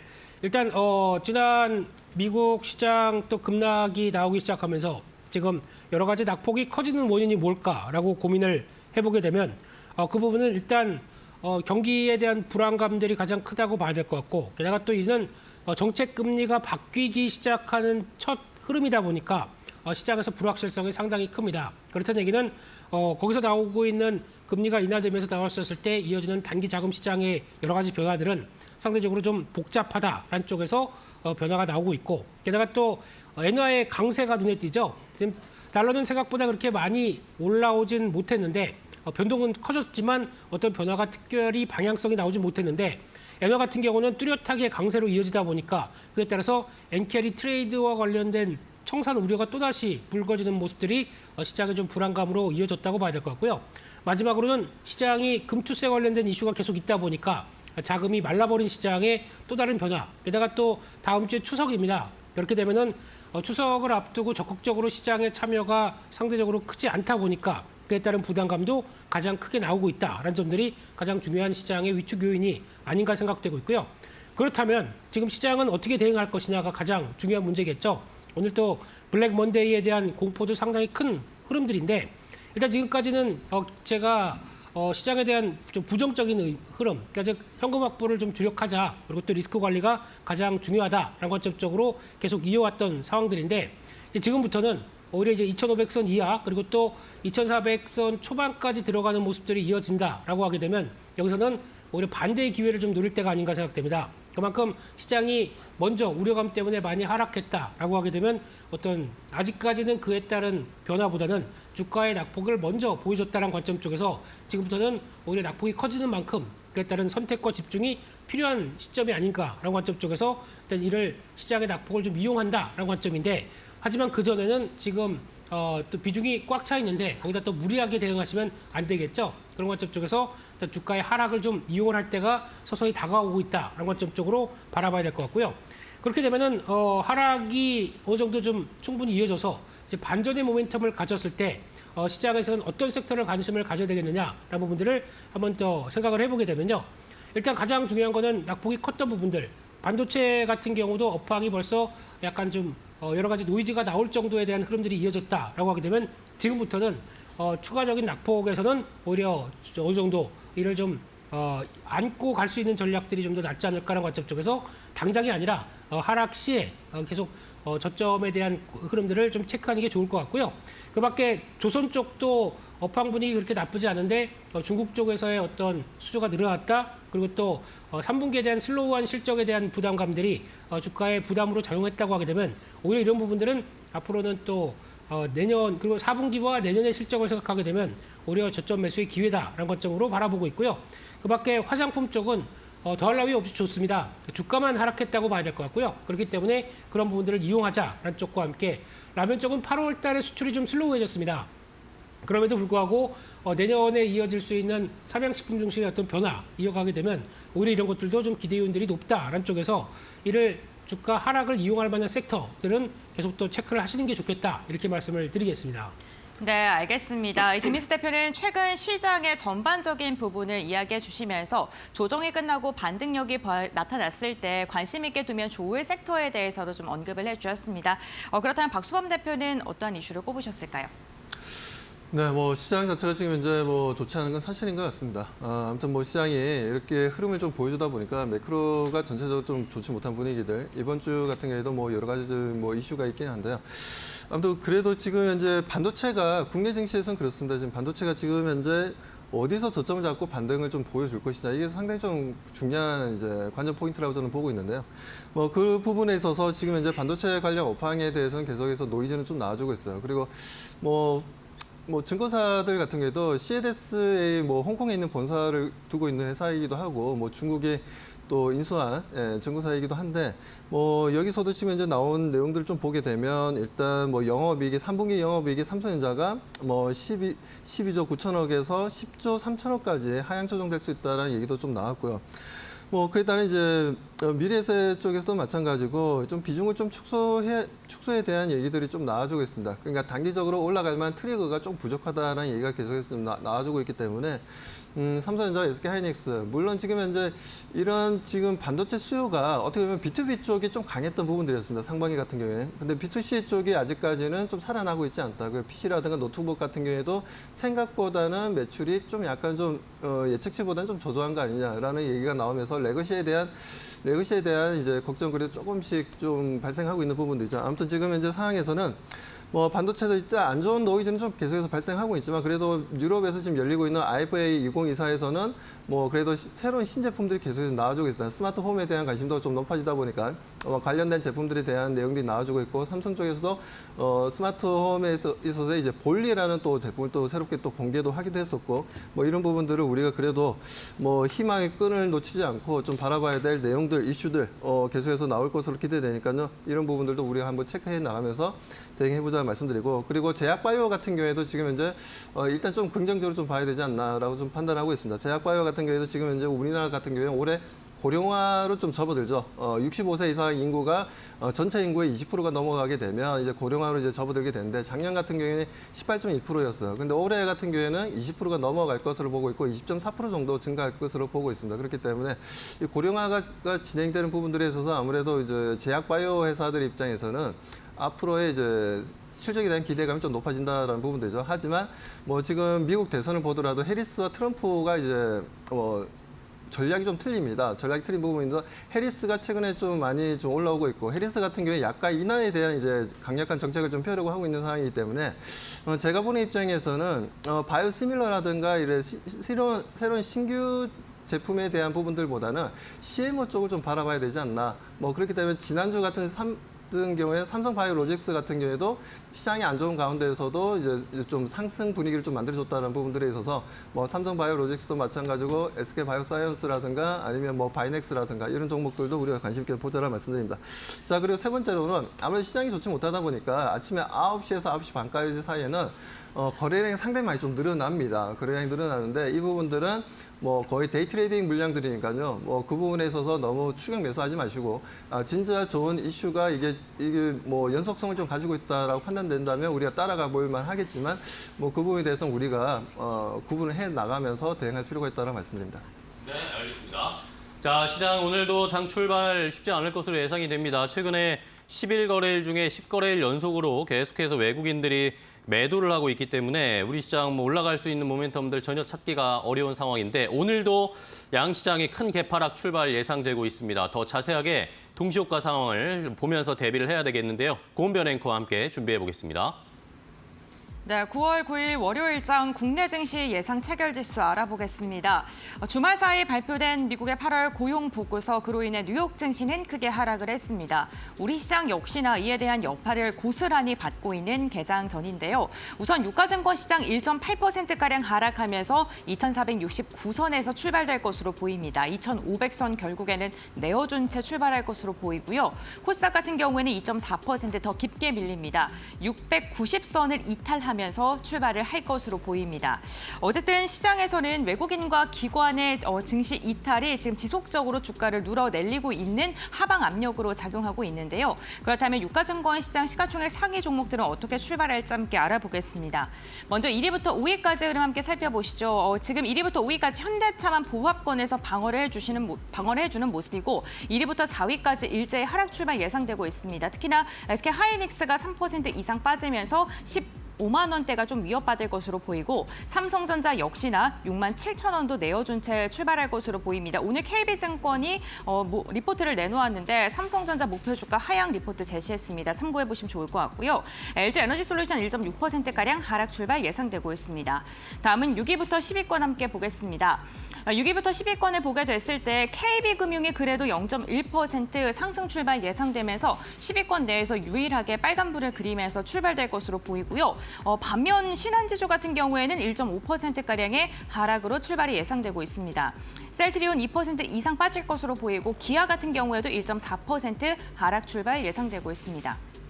다음으로는 코스닥 시가총액 상위 종목들 함께 살펴보겠습니다. 전반적으로 시장 분위기가 좋지 않습니다. 코스닥 역시나 5위권까지 일제히 하락 출발 예상되고 있습니다.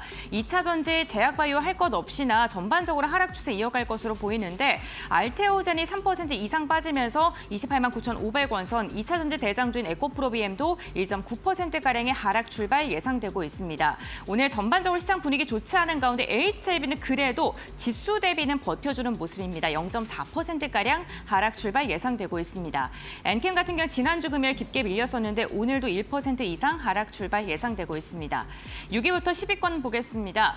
6위부터 10위권도 모든 종목이 하락으로 출발될 것으로 보입니다. 시가총액 상위권을 보게 되더라도 시장의 분위기가 그다지 좋지 않은 게 확인되고 있고요. 제약바이오 관련 기업들 전반적으로 하락 조정받는 가운데 전거래 그래도 버텨줬던 의료 미용기계 관련 기업들도 오늘은 조정을 받습니다. 휴젤이 1.4%, 클래스도 1% 이상 빠질 것으로 보이고 삼천당제약도 4% 이상 하락 출발 예상됩니다. 국내 증시 출발합니다.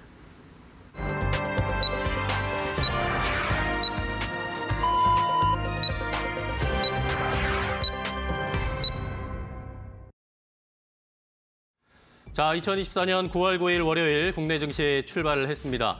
지난 8월 초에 저희가 블랙 먼데이를 한번 겪으면서 양시장이 모두 큰 낙폭을 기록했는데 그게 데자뷰처럼 9월 초에 또다시 월요일에 시장에 큰 흔들림이 나올 것으로 예상이 되고 있습니다.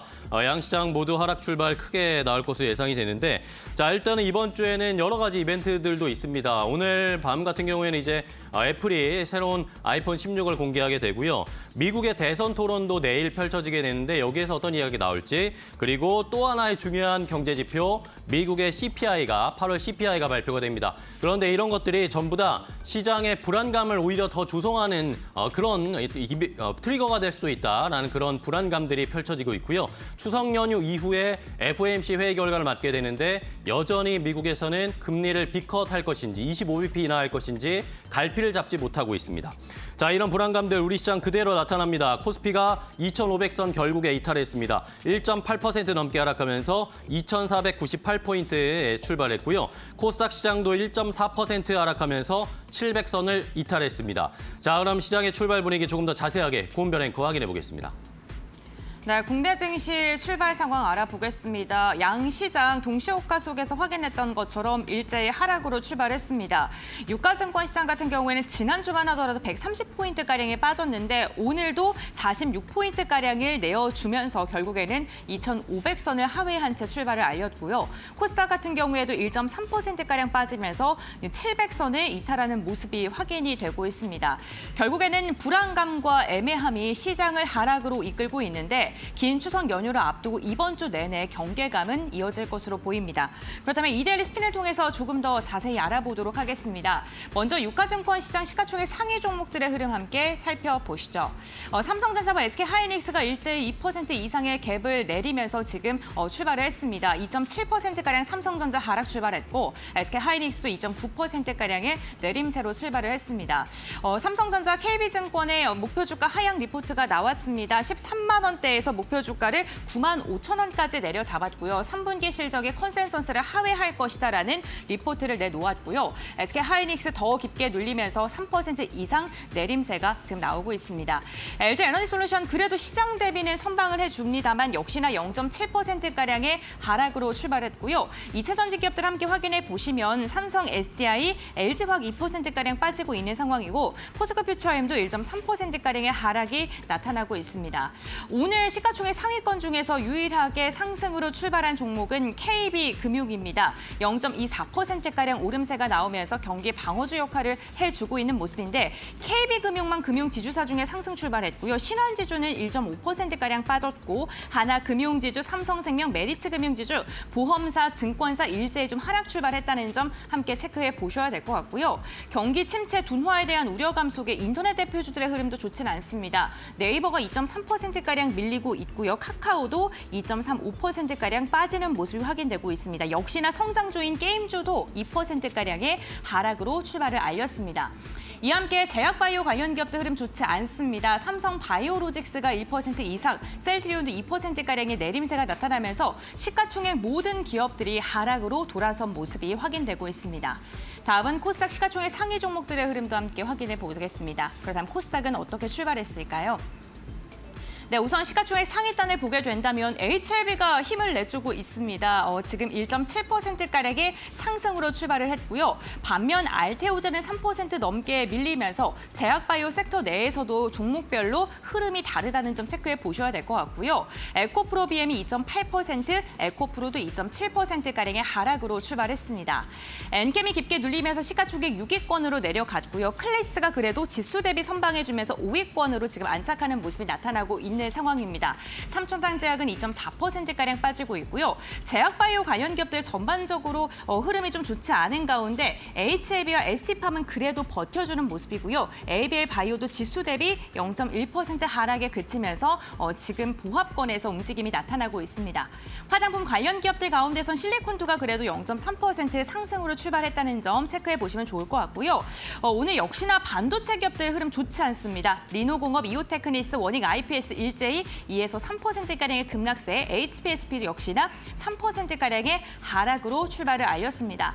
전반적인 시장 분위기 좋지 않은 가운데 일부 제약바이오 기업을 중심으로는 반등을 시도하고 있다는 점 체크해 보시면 좋을 것 같습니다. 다음으로는 업종별 상승률 함께 확인해 보시죠.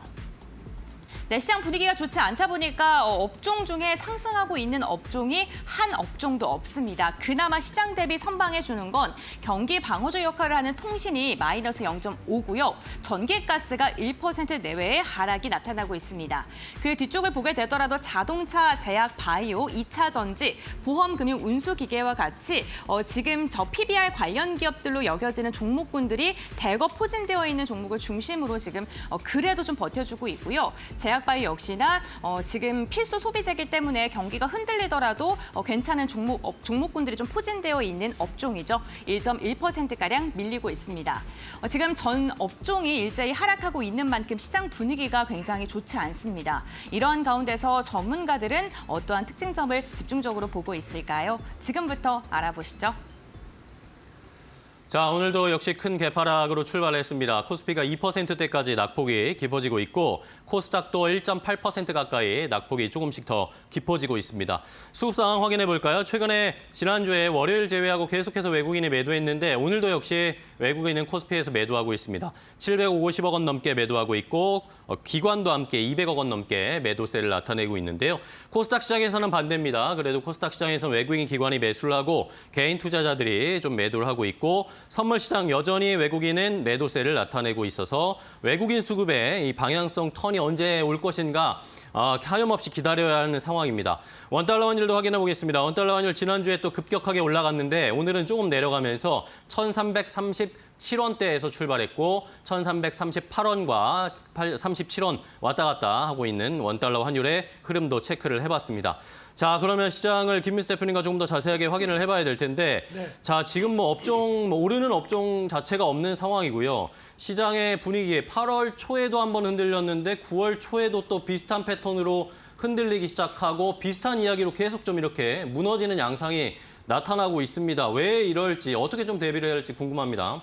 이렇게 되면 매월 초를 조심해야 될까라는 생각 네. 정도까지 들 정도지만 그래도 아직까지는 뭐 우려보다는 낫다고 봐야 될 것 같고요. 네. 그때 또 잠깐 2,500선 안쪽으로 시도를 하려고 했던 모습들인데 오늘 일단은 외국인들은 선물을 다시 매도로 늘리고 있고 게다가 현물도 다시 790억대다 보니까 좀 무거운 모습들 쪽에서 의외로 코스닥은 매수가 들어옵니다. 네. 이런 부분들이 그나마 어떤 좀 변화를 가져갈지를 좀 더 체크를 해봐야 될 것 같은데 아직까지는 안개 속입니다. 어느 정도 어떤 변화가 한 9시 반 이후에 수급들이 확인되는 거를 좀 체크를 해야 될 것 같고요.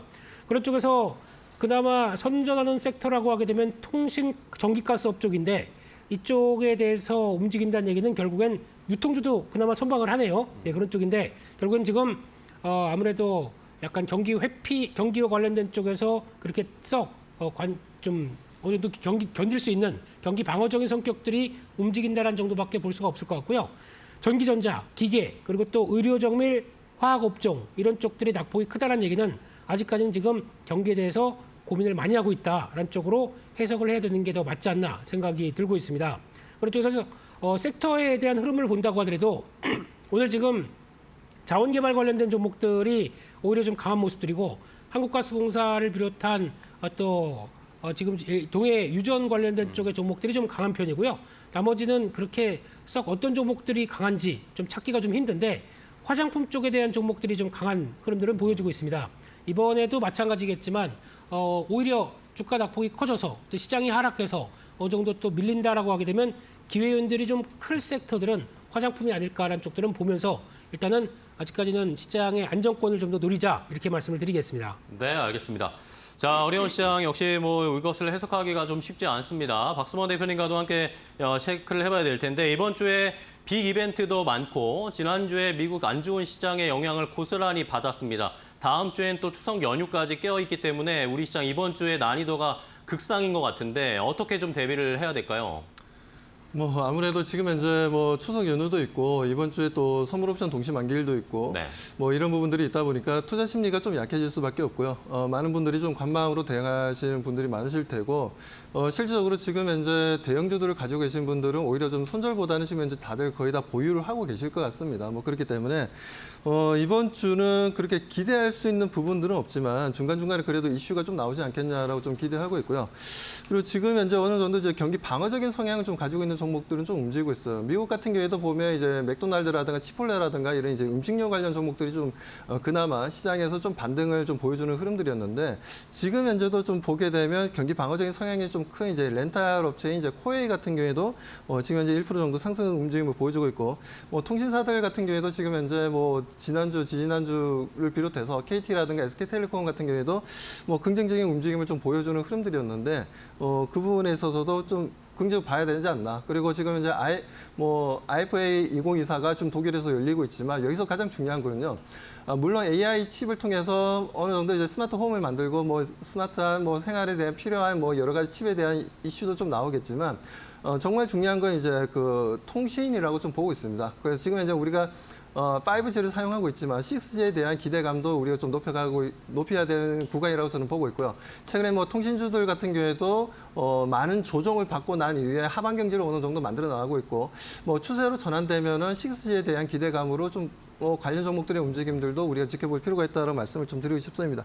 아무튼 그런 부분들에 있어서 SK텔레콤이라든가 KT 같은 경우에도 계속해서 우리가 경기 방어적인 성향도 가지고 있고 현금 캐시를 잘 만들어내고 있는 부분들에 있어서 관련 종목들의 움직임들을 좀 지켜보자라는 말씀드리고 현재도 보니까 현대차가 좀 올라오고 있어요. 기아 같은 경우에도 지금 현재 0.5% 올라오고 있고 현대차 지금 1.1% 정도 상승하고 있는데 자, 이 부분들은 아무래도 전기차 부분에 있어서 아이오닉 6가 뭐 유럽을 비롯해서 미국에서도 지금 현재 전기차 중에서 상당히 좀 상당히 좋은 가격대라든가 그리고 고객 만족도에 있어서 1위를 했다라는 내용들이 좀 나왔는데 뭐 그 부분들이 이제 기아와 현대차에 대한 긍정적인 수급이 좀 형성되고 있다고 봅니다. 그래도 아주 뭐 강력한 퍼포먼스가 이루어지는 부분들은 아니지만 그나마 뭐 이런 시장에서도 이렇게 경기 민감주인 자동차가 이렇게 움직임을 보여주고 있다는 거 시장에 대해서 우리가 무조건 비관적으로 볼 필요는 없다라고 저는 판단하고 있고요. 그리고 뭐 항상 우리가 그렇지 않습니까? 위기가 곧 기회라고는 이제 표현을 좀 많이 쓰는데 지금 같이 이렇게 지금 투심이 많이 약해지고 있고 증거사 리포트도 안 좋게 나오고 있고 이럴 때 보면 일단 보면 항상 그런 것 같아요. 시간이 지나고 나면 그때가 저점이었던 경우가 상당히 좀 많았던 것 같습니다. 그렇기 때문에 지금은 이평선과 일봉상의 이격도 많이 벌어져 있는 상황이기도 하고 그래서 저는 지금 솔직히 말씀드려서 지금 현재 이런 대형주들을 매수해도 뭐 추가적으로 더 내려갈 수도 있겠지만 하지만 최소한은 우리가 매수한 가격대까지는 내려가더라도 반등은 나온다는 거죠. 그래서 너무 무서워할 자리는 아니다라고 좀 말씀을 좀 드리고 싶습니다. 아무튼 지금 현재 뭐 경기 방어주도 움직이고 있고 경기 민감주도 설설설 움직임을 좀 보여주고 있으니까요. 뭐 너무 걱정하지 마시고 시장의 흐름에 우리가 하나하나 좀 체크해 나가면서 조금씩 대응해 나가다 보면 분명 좋은 추석 연휴가 또 지나고 나면 좋은 또 시장이 열릴 것으로 저는 기대하고 있습니다. 네, 알겠습니다. 자, 시장의 악재는 뭐 반영될 대로 반영됐고 어쨌든 뭐 수급이라든지 국제 정세라든지 경제 상황이라든지 이런 것들은 모두 좀 좋지 않은 극단의 상황으로 치닫고 있습니다. 오히려 이런 때가 바닥일 수도 있다라는 그런 포인트를 한번 저희도 상기를 해봐야 되겠네요. 말씀해 주셨듯이 현대차와 기아가 그나마 선방을 하면서 상승 전환했다가 기아 강보합권 수준 일단 10만 원 선 유지를 하고 있고요. 코스닥 시장에선 HLB가 그동안 제약바이오 쪽에서 약간 소외받는 모습이었는데 오늘 5% 가까이 상승세 나타내면서 HLB가 그나마 코스닥 시장에서 선방하고 있습니다. 자, 그럼 시장에서 어떤 종목과 업종 또 많은 투자자들이 관심을 갖고 있을까요? 조금 더 권색이나 집중되고 있는 업종 종목 고은별 앵커 더 자세하게 확인해 보겠습니다. 국내 증시 개장한 지 14분여가 흐른 상황입니다. 싱가포르를 통해서 현재 투자자들의 관심과 검색 빈도가 높은 섹터부터 알아보도록 하겠습니다. 갈피를 못 잡고 하염없이 흘러내리는 지수 속에 투자자들의 관심도도 지금 갈피를 못 잡고 있는 모습입니다. 검색 빈도가 높은 섹터일수록 동그라미 크기가 굉장히 커지는데요. 지금 보시게 되면은 선발적으로 섹터에 대한 검색 빈도가 흩어져 있는 모습이 나타나고 있습니다. 그 가운데 오늘 2차 전지 관련 섹터에 대한 검색 빈도는 상위권에 이름을 올리고 있습니다. 오늘 테슬라의 급락으로 인해서 2차 전지 기업들 힘을 못 받고 있습니다만 최근 시장이 조정받을 때 2차 전지 낙폭 과대 종목을 중심으로 매수세가 유입되면서 현재 구간 투자자들은 2차 전지에 대한 검색을 많이 하고 있는 모습이고요. 반도체 섹터에 대한 검색 빈도 여전히 뜨겁습니다. 시장 전반적으로 밀려내리면서 반도체 기업들 역시나 힘을 쓰지 못하지만 저가 매수세를 원하는 투자자들의 검색도는 여전히 나오고 있는 상황입니다. 이와 함께 ESS 섹터에 대한 검색도 오늘 여전합니다. 전기차 캐즘에 대응하기 위해서 K배터리 업체들이 ESS를 대안으로 지금 시장을 키워나가고 있는 상황인데 오늘 많이 검색하고 있는 것으로 나타나고 있고요. STU 같은 경우에도 토큰증권 법제화 속도 속에서 역시나 오늘도 뜨겁게 검색 빈도가 나오고 있는 상황입니다. 지금 산발적으로 섹터에 대한 검색 빈도가 흩어져 있는 상황인데 그렇다면 투자자들은 어떠한 종목을 집중적으로 사들이고 있을까요? 이데일리 스핀을 통해서 현재 구간 시장에서 주목받고 있는 종목들 함께 살펴보겠습니다. 먼저 상승률 상위 종목부터 살펴보시죠. 오늘 우크라이나 재건 기업들 일부 종목을 중심으로 강하게 시세가 나오고 있습니다. 해리스 부통령과 트럼프 전 대통령의 지금 여론조사 결과가 굉장히 초박빙 형태로 지속되고 있다라는 일부 언론의 보도가 나오면서 우크라이나 재건 관련 기업들도 오랜만에 강한 반등이 흘러나오고 있습니다. DYD가 가격 제한폭까지 상승하고 있다는 점 특징적이고요. 하이드론 같은 경우에 개별 이슈 속에 오늘 가격 제한폭까지 올라갔습니다. 동화약품이 인수를 체결했다라는 소식이 전해지면서 오늘 매기세가 강하게 유입되고 있고요. 최근 제가 개장 직후에 가장 많이 말씀드렸던 게 품절주의 동향을 좀 잘 살펴보시는 게 좋겠다라고 이야기를 해드렸습니다. 오늘도 역시나 품절주들이 대거 두 자릿대 강세를 보이면서 시장 분위기가 좋지 않다는 게 여실히 전해지고 있는데요. 코데즈 컴파인, 카스텔바작 두 자릿대 강세 보이고 있고 양지사 그리고 신라섬유도 9% 이상의 오름세가 확인이 되고 있다는 점 특징적입니다. 이와 함께 큐로홀딩스 두 자릿대 오름세, 셀로메드도 두 자릿대 오름세가 나오면서 셀로메드와 같이 개별 이슈로 지금 3거래일 연속 강한 추세를 이어가고 있는 기업들도 있습니다. 삼부토건 우크라이나 재건 관련 기업 오늘 시세를 이어가고 있는 모습 확인해 보실 수 있고요. 이와 함께 지금 동해 유전과 관련돼서도 일부 종목을 중심으로는 매수세가 이어지고 있는 모습입니다. 대표적으로 화성밸브가 두 자릿대 강세 9%가량의 오름세가 확인이 되고 있는데요. 지금 해외 유전과 관련된 기업들과 함께 한국가스공사가 두 번째 만남을 추진할 수 있다는 소식이 전해지면서 이로 인해 오늘 모멘텀을 받고 있는 것으로 보이고요. 이와 함께 유화 관련된 기업인 SAMG 엔터 같은 경우에도 7%가량의 오름세가 나오고 있는 상황입니다. 오늘 시장을 보게 된다면 개별 이슈로 강한 상승 나오고 있는 종목들도 있는데요. 그렇다면 거래량이 강하게 실리고 있는 기업은 어떤 기업이 있을까요? 지금 바로 알아보겠습니다. LK삼양이 두 자릿대 강세를 보이고 있습니다. 오늘 시장에서 가장 많은 거래량이 쏠리고 있는데요. 전기차 화재 안전대책과 관련되어 있는 기업입니다. 오늘 전기차 화재와 관련된 기업들 역시나 지난주에 이어서 테마가 형성되면서 매기세가 강하게 쏠리고 있는 모습 나타나고 있고요. 샤페론 같은 경우엔 개별 허가 이슈로 인해서 지금 연일 강세 이어가고 있습니다. 오늘도 거래량 실리면서 7% 이상의 오름세가 나오고 있습니다. 삼성전자 여전히 2% 이상 빠지고 있습니다만 시장에서는 5번째로 많은 매기세가 이어지고 있다는 점 체크해 보셔야 될 것 같고요.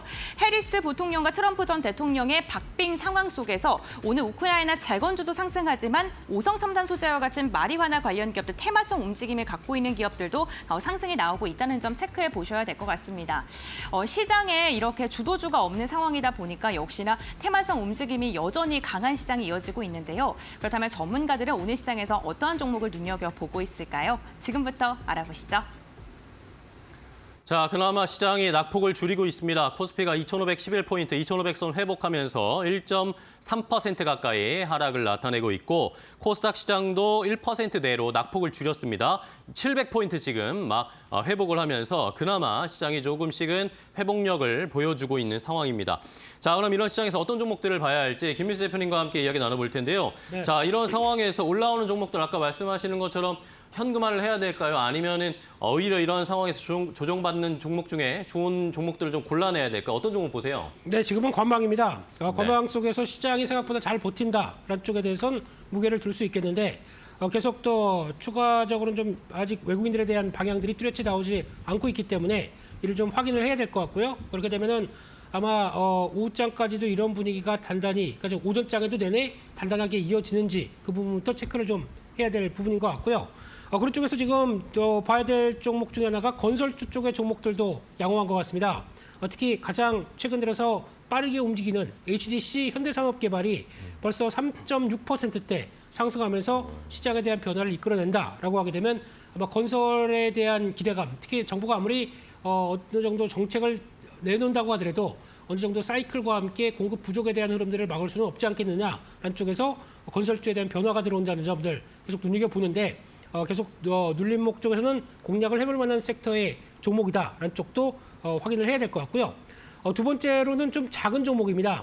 제닉이라는 종목이 있는데 오늘도 5%가 넘게 올라오면서 시장에서 강하게 부각을 받습니다.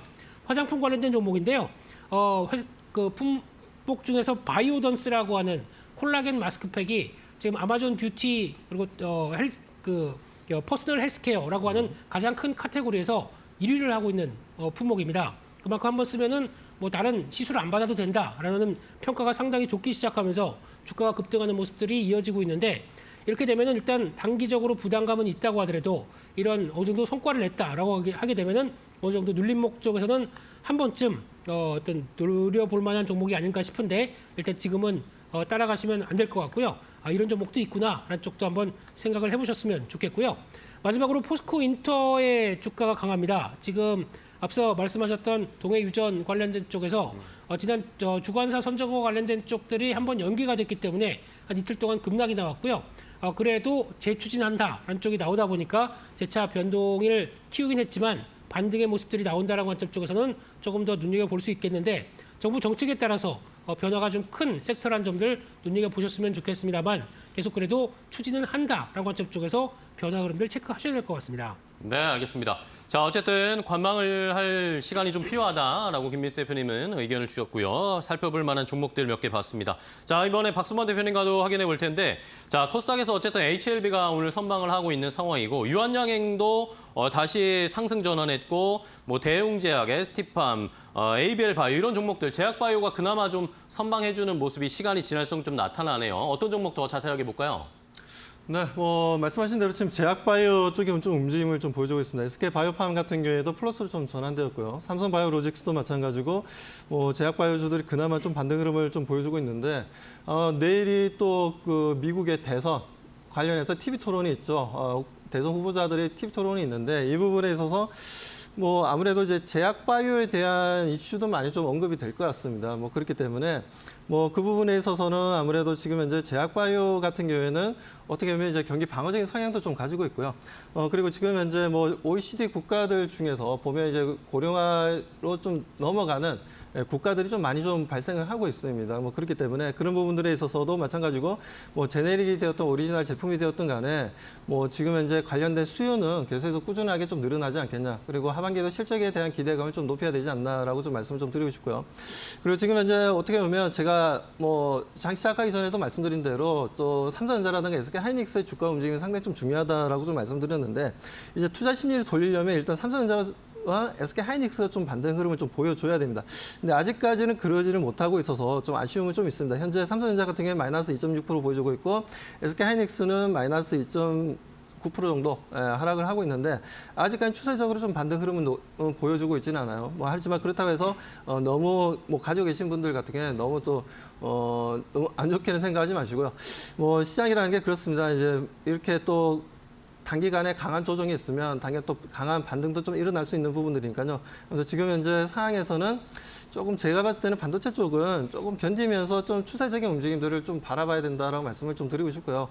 어차피 지금 삼성전자나 SK하이닉스 정부의 정책들이 좀 더 적극적인 지원책이 좀 나와줘야 되지 않나라고 좀 판단하고 있는데 그런 부분들이 좀 반영이 좀 안 되고 있다는 내용들을 좀 들리고 있어서 그런 부분이 좀 아쉽다라고 말씀을 좀 드리고 싶습니다. 아무튼 지금 현재 삼성전자, SK하이닉스가 만에 하나 장중에 플러스로 전환되든지 아니면 부합까지 좀 반등의 흐름이 좀 나와주게 된다면 저는 그때부터는 좀 투자 심리가 좀 돌아설 것으로 보고 있고 그때는 우리 시청자분들 같은 경우에는 좀 편안하게 체리 피킹 하듯이 땅에 떨어져 있는 체리를 바구니에 담듯이 그렇게 해서 삼성전자와 SK하이닉스를 대응할 수 있다라고 말씀드리고 그 외 업종들도 투자 심리가 조금씩 살아날 것으로 보고 있습니다. 아무튼 지금 현재 상황에서는 좀 더 우리가 좀 움직임들 지켜보고 수급들의 분위기라든가 외국인과 기관들의 수급들의 움직임을 좀 지켜볼 필요가 있다고 말씀드립니다. 네.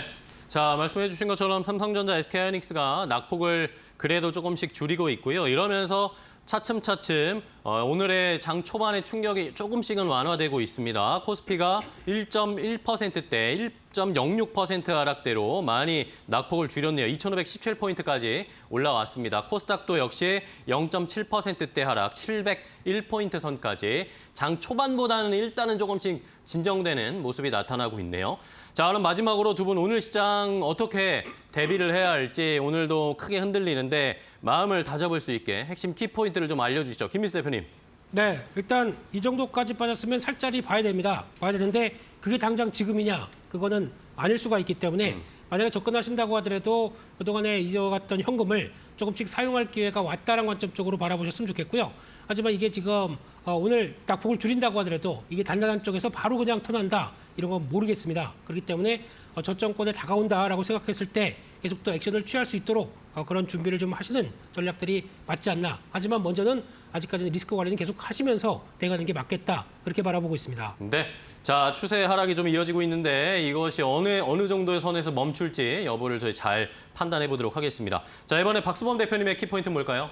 네, 저는 지금 현재 상황에 정부가 좀 더 적극적인 대응이 좀 필요하다고 좀 말씀을 좀 드리고 싶습니다. 아무튼 뭐 반도체 관련해서 올해 상반기에도 관련된 정책을 이렇게 하겠다라는 지원에 대한 내용들이 좀 나오긴 했지만 아직까지 시장에서는 받아들이기는 좀 부족하다라고 판단하는 것 같아요. 아무튼 이제 하반기에도 정부에서 시스템 반도체 관련된 이제 육성 정책이 또 발표가 될 겁니다. 뭐 그렇기 때문에 뭐 그런 부분들이 하나의 추세적인 전환의 또 트리거가 또 될 수도 있는 거니까요. 뭐 아무튼 좀 반도체 가지고 계신 분들 너무 걱정하지 마시고 추세적인 움직임들 그리고 정부에서 어떤 정책이 좀 앞으로 나와줄지 좀 지켜보면서 대응해 나가자는 말씀드립니다. 네, 알겠습니다. 역시 정부가 시장이 흔들리는데 아무 반응이 없는 상황, 대책이 없는 상황이긴 하지만 그래도 시장의 자체적인 힘으로 좀 올리고 있습니다. 그나마 다행인 것은 2차 전지 관련 종목들로 좀 올라와요. LG 에너지 솔루션이 1.4% 상승 전환을 하면서 좋은 모습 보여주고 있고 삼성 SDI도 0.6% 가까이 반등을 보이고 있는 상황. 자, 이제 오후에 어떻게 좀 시장 만회할 수 있을지 계속 지켜보도록 하겠습니다. 오늘 두 분 좋은 전략 소개해 주셔서 감사하고요. 다음 시간에 또 뵙도록 하겠습니다. 오늘 고생 많으셨습니다. 고맙습니다.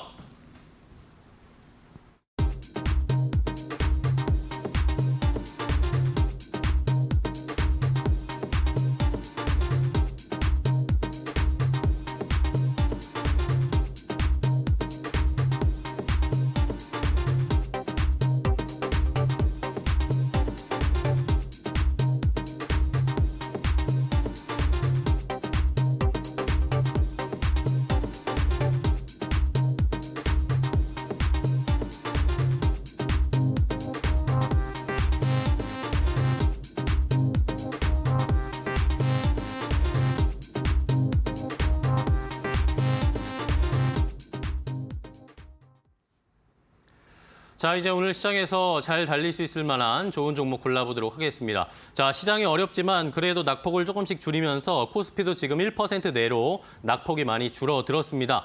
이제 조금 반등의 기미가 보이는 걸까요? 이런 시장에서 어떤 종목을 골라서 전략을 세워야 할지 오늘도 오늘장 선발 종목으로 알아보겠습니다. 오늘은 메리츠증권 강남금융센터 황혜수 차장과 함께 종목 이야기 해보겠습니다. 안녕하세요, 차장님. 네, 안녕하세요. 네, 반갑습니다. 자, 오늘 시장에서는 어떤 종목을 좀 집중해야 될까요? 코스메카 코리아 말씀드리겠습니다. 네, 그나마 오늘 시장에서 화장품 관련 종목들이 좀 괜찮은 것 같아요. 그렇습니다. 화장품 업체들은 가장 실적 가시성이 높은 섹터 중에 하나인데요. 어떤 글로벌 매크로 환경의 영향을 덜 받는 섹터이기도 하고 3분기 실적이 시장 예상보다 좋을 것으로 전망이 되면서 화장품 섹터는 그나마 시장 대비 시장을 조금 비트하고 있는 흐름이 연출되고 있다고 보시면 될 것 같습니다. 코스메카 코리아의 투자 포인트 역시 실적이다라고 말씀을 드리겠는데요. 2분기 어닝 서프라이즈 달성 이후에 3분기 역시도 컨센서스를 상회하는 실적이 나타날 가능성이 높다는 점이 긍정적이다라고 말씀을 드리겠는데요. 국내 법인, 한국 법인 같은 경우에는 글로벌 고객사 수주와 그다음에 국내 인디 고객사의 대량 수주가 계속해서 나타나면서 3분기와 4분기 올해 같은 경우 계속해서 꾸준한 이익 성장과 매출 성장이 동시에 나타날 가능성이 높다라는 점이 긍정적이다라고 말씀드릴 수가 있겠고 미국 법인, 특히 북미 법인 같은 경우 2분기를 저점으로 3분기부터 영업이익 개선이 가파르게 나타날 수 있다라는 점에서 코스메카 코리아의 실적 성장이 동종업종 내 가장 큰 폭으로 나타날 수 있다라는 점이 긍정적인 부분이다라고 말씀드릴 수가 있겠습니다. 네, 좋습니다. 자, 코스메카 코리아 그럼 가격 전략을 살펴봐야 될 텐데 사실 화장품주 안에서도 가장 잘 버티고 있는 차트고 화장품을 떠나서 시장에서 그래도 코스메카 코리아가 강한 모습을 보여주고 있어요. 가격 전략 어떻게 잡을까요? 현재가부터 분할 매수하시는 전략 우선적으로 말씀을 드리겠고요. 목표가는 10만 원, 손절가는 6만 8천 원으로 말씀드리겠습니다. 네, 알겠습니다. 자, 코스메카 코리아 10만 원까지의 목표 가격 한번 눈높이 잡아보고 대응해 보도록 하겠습니다. 자, 오늘도 좋은 종목 그리고 전략까지 소개해 주셔서 감사하고요. 다음 시간에 또 뵙겠습니다. 차장님 고맙습니다. 감사합니다. 네, 잘 들었습니다. 자, 이렇게 오늘장 선발 종목으로 화장품 관련 종목 중에 코스메카 코리아 잘 버티고 지지선 차트도 깨지지 않은 상황입니다. 시장이 조금 반등을 보였을 때 더 치고 나갈 수 있을지 코스메카 코리아의 앞으로의 전략 잘 세워보시기 바랍니다. 지금까지 오늘장 선발 종목이었습니다.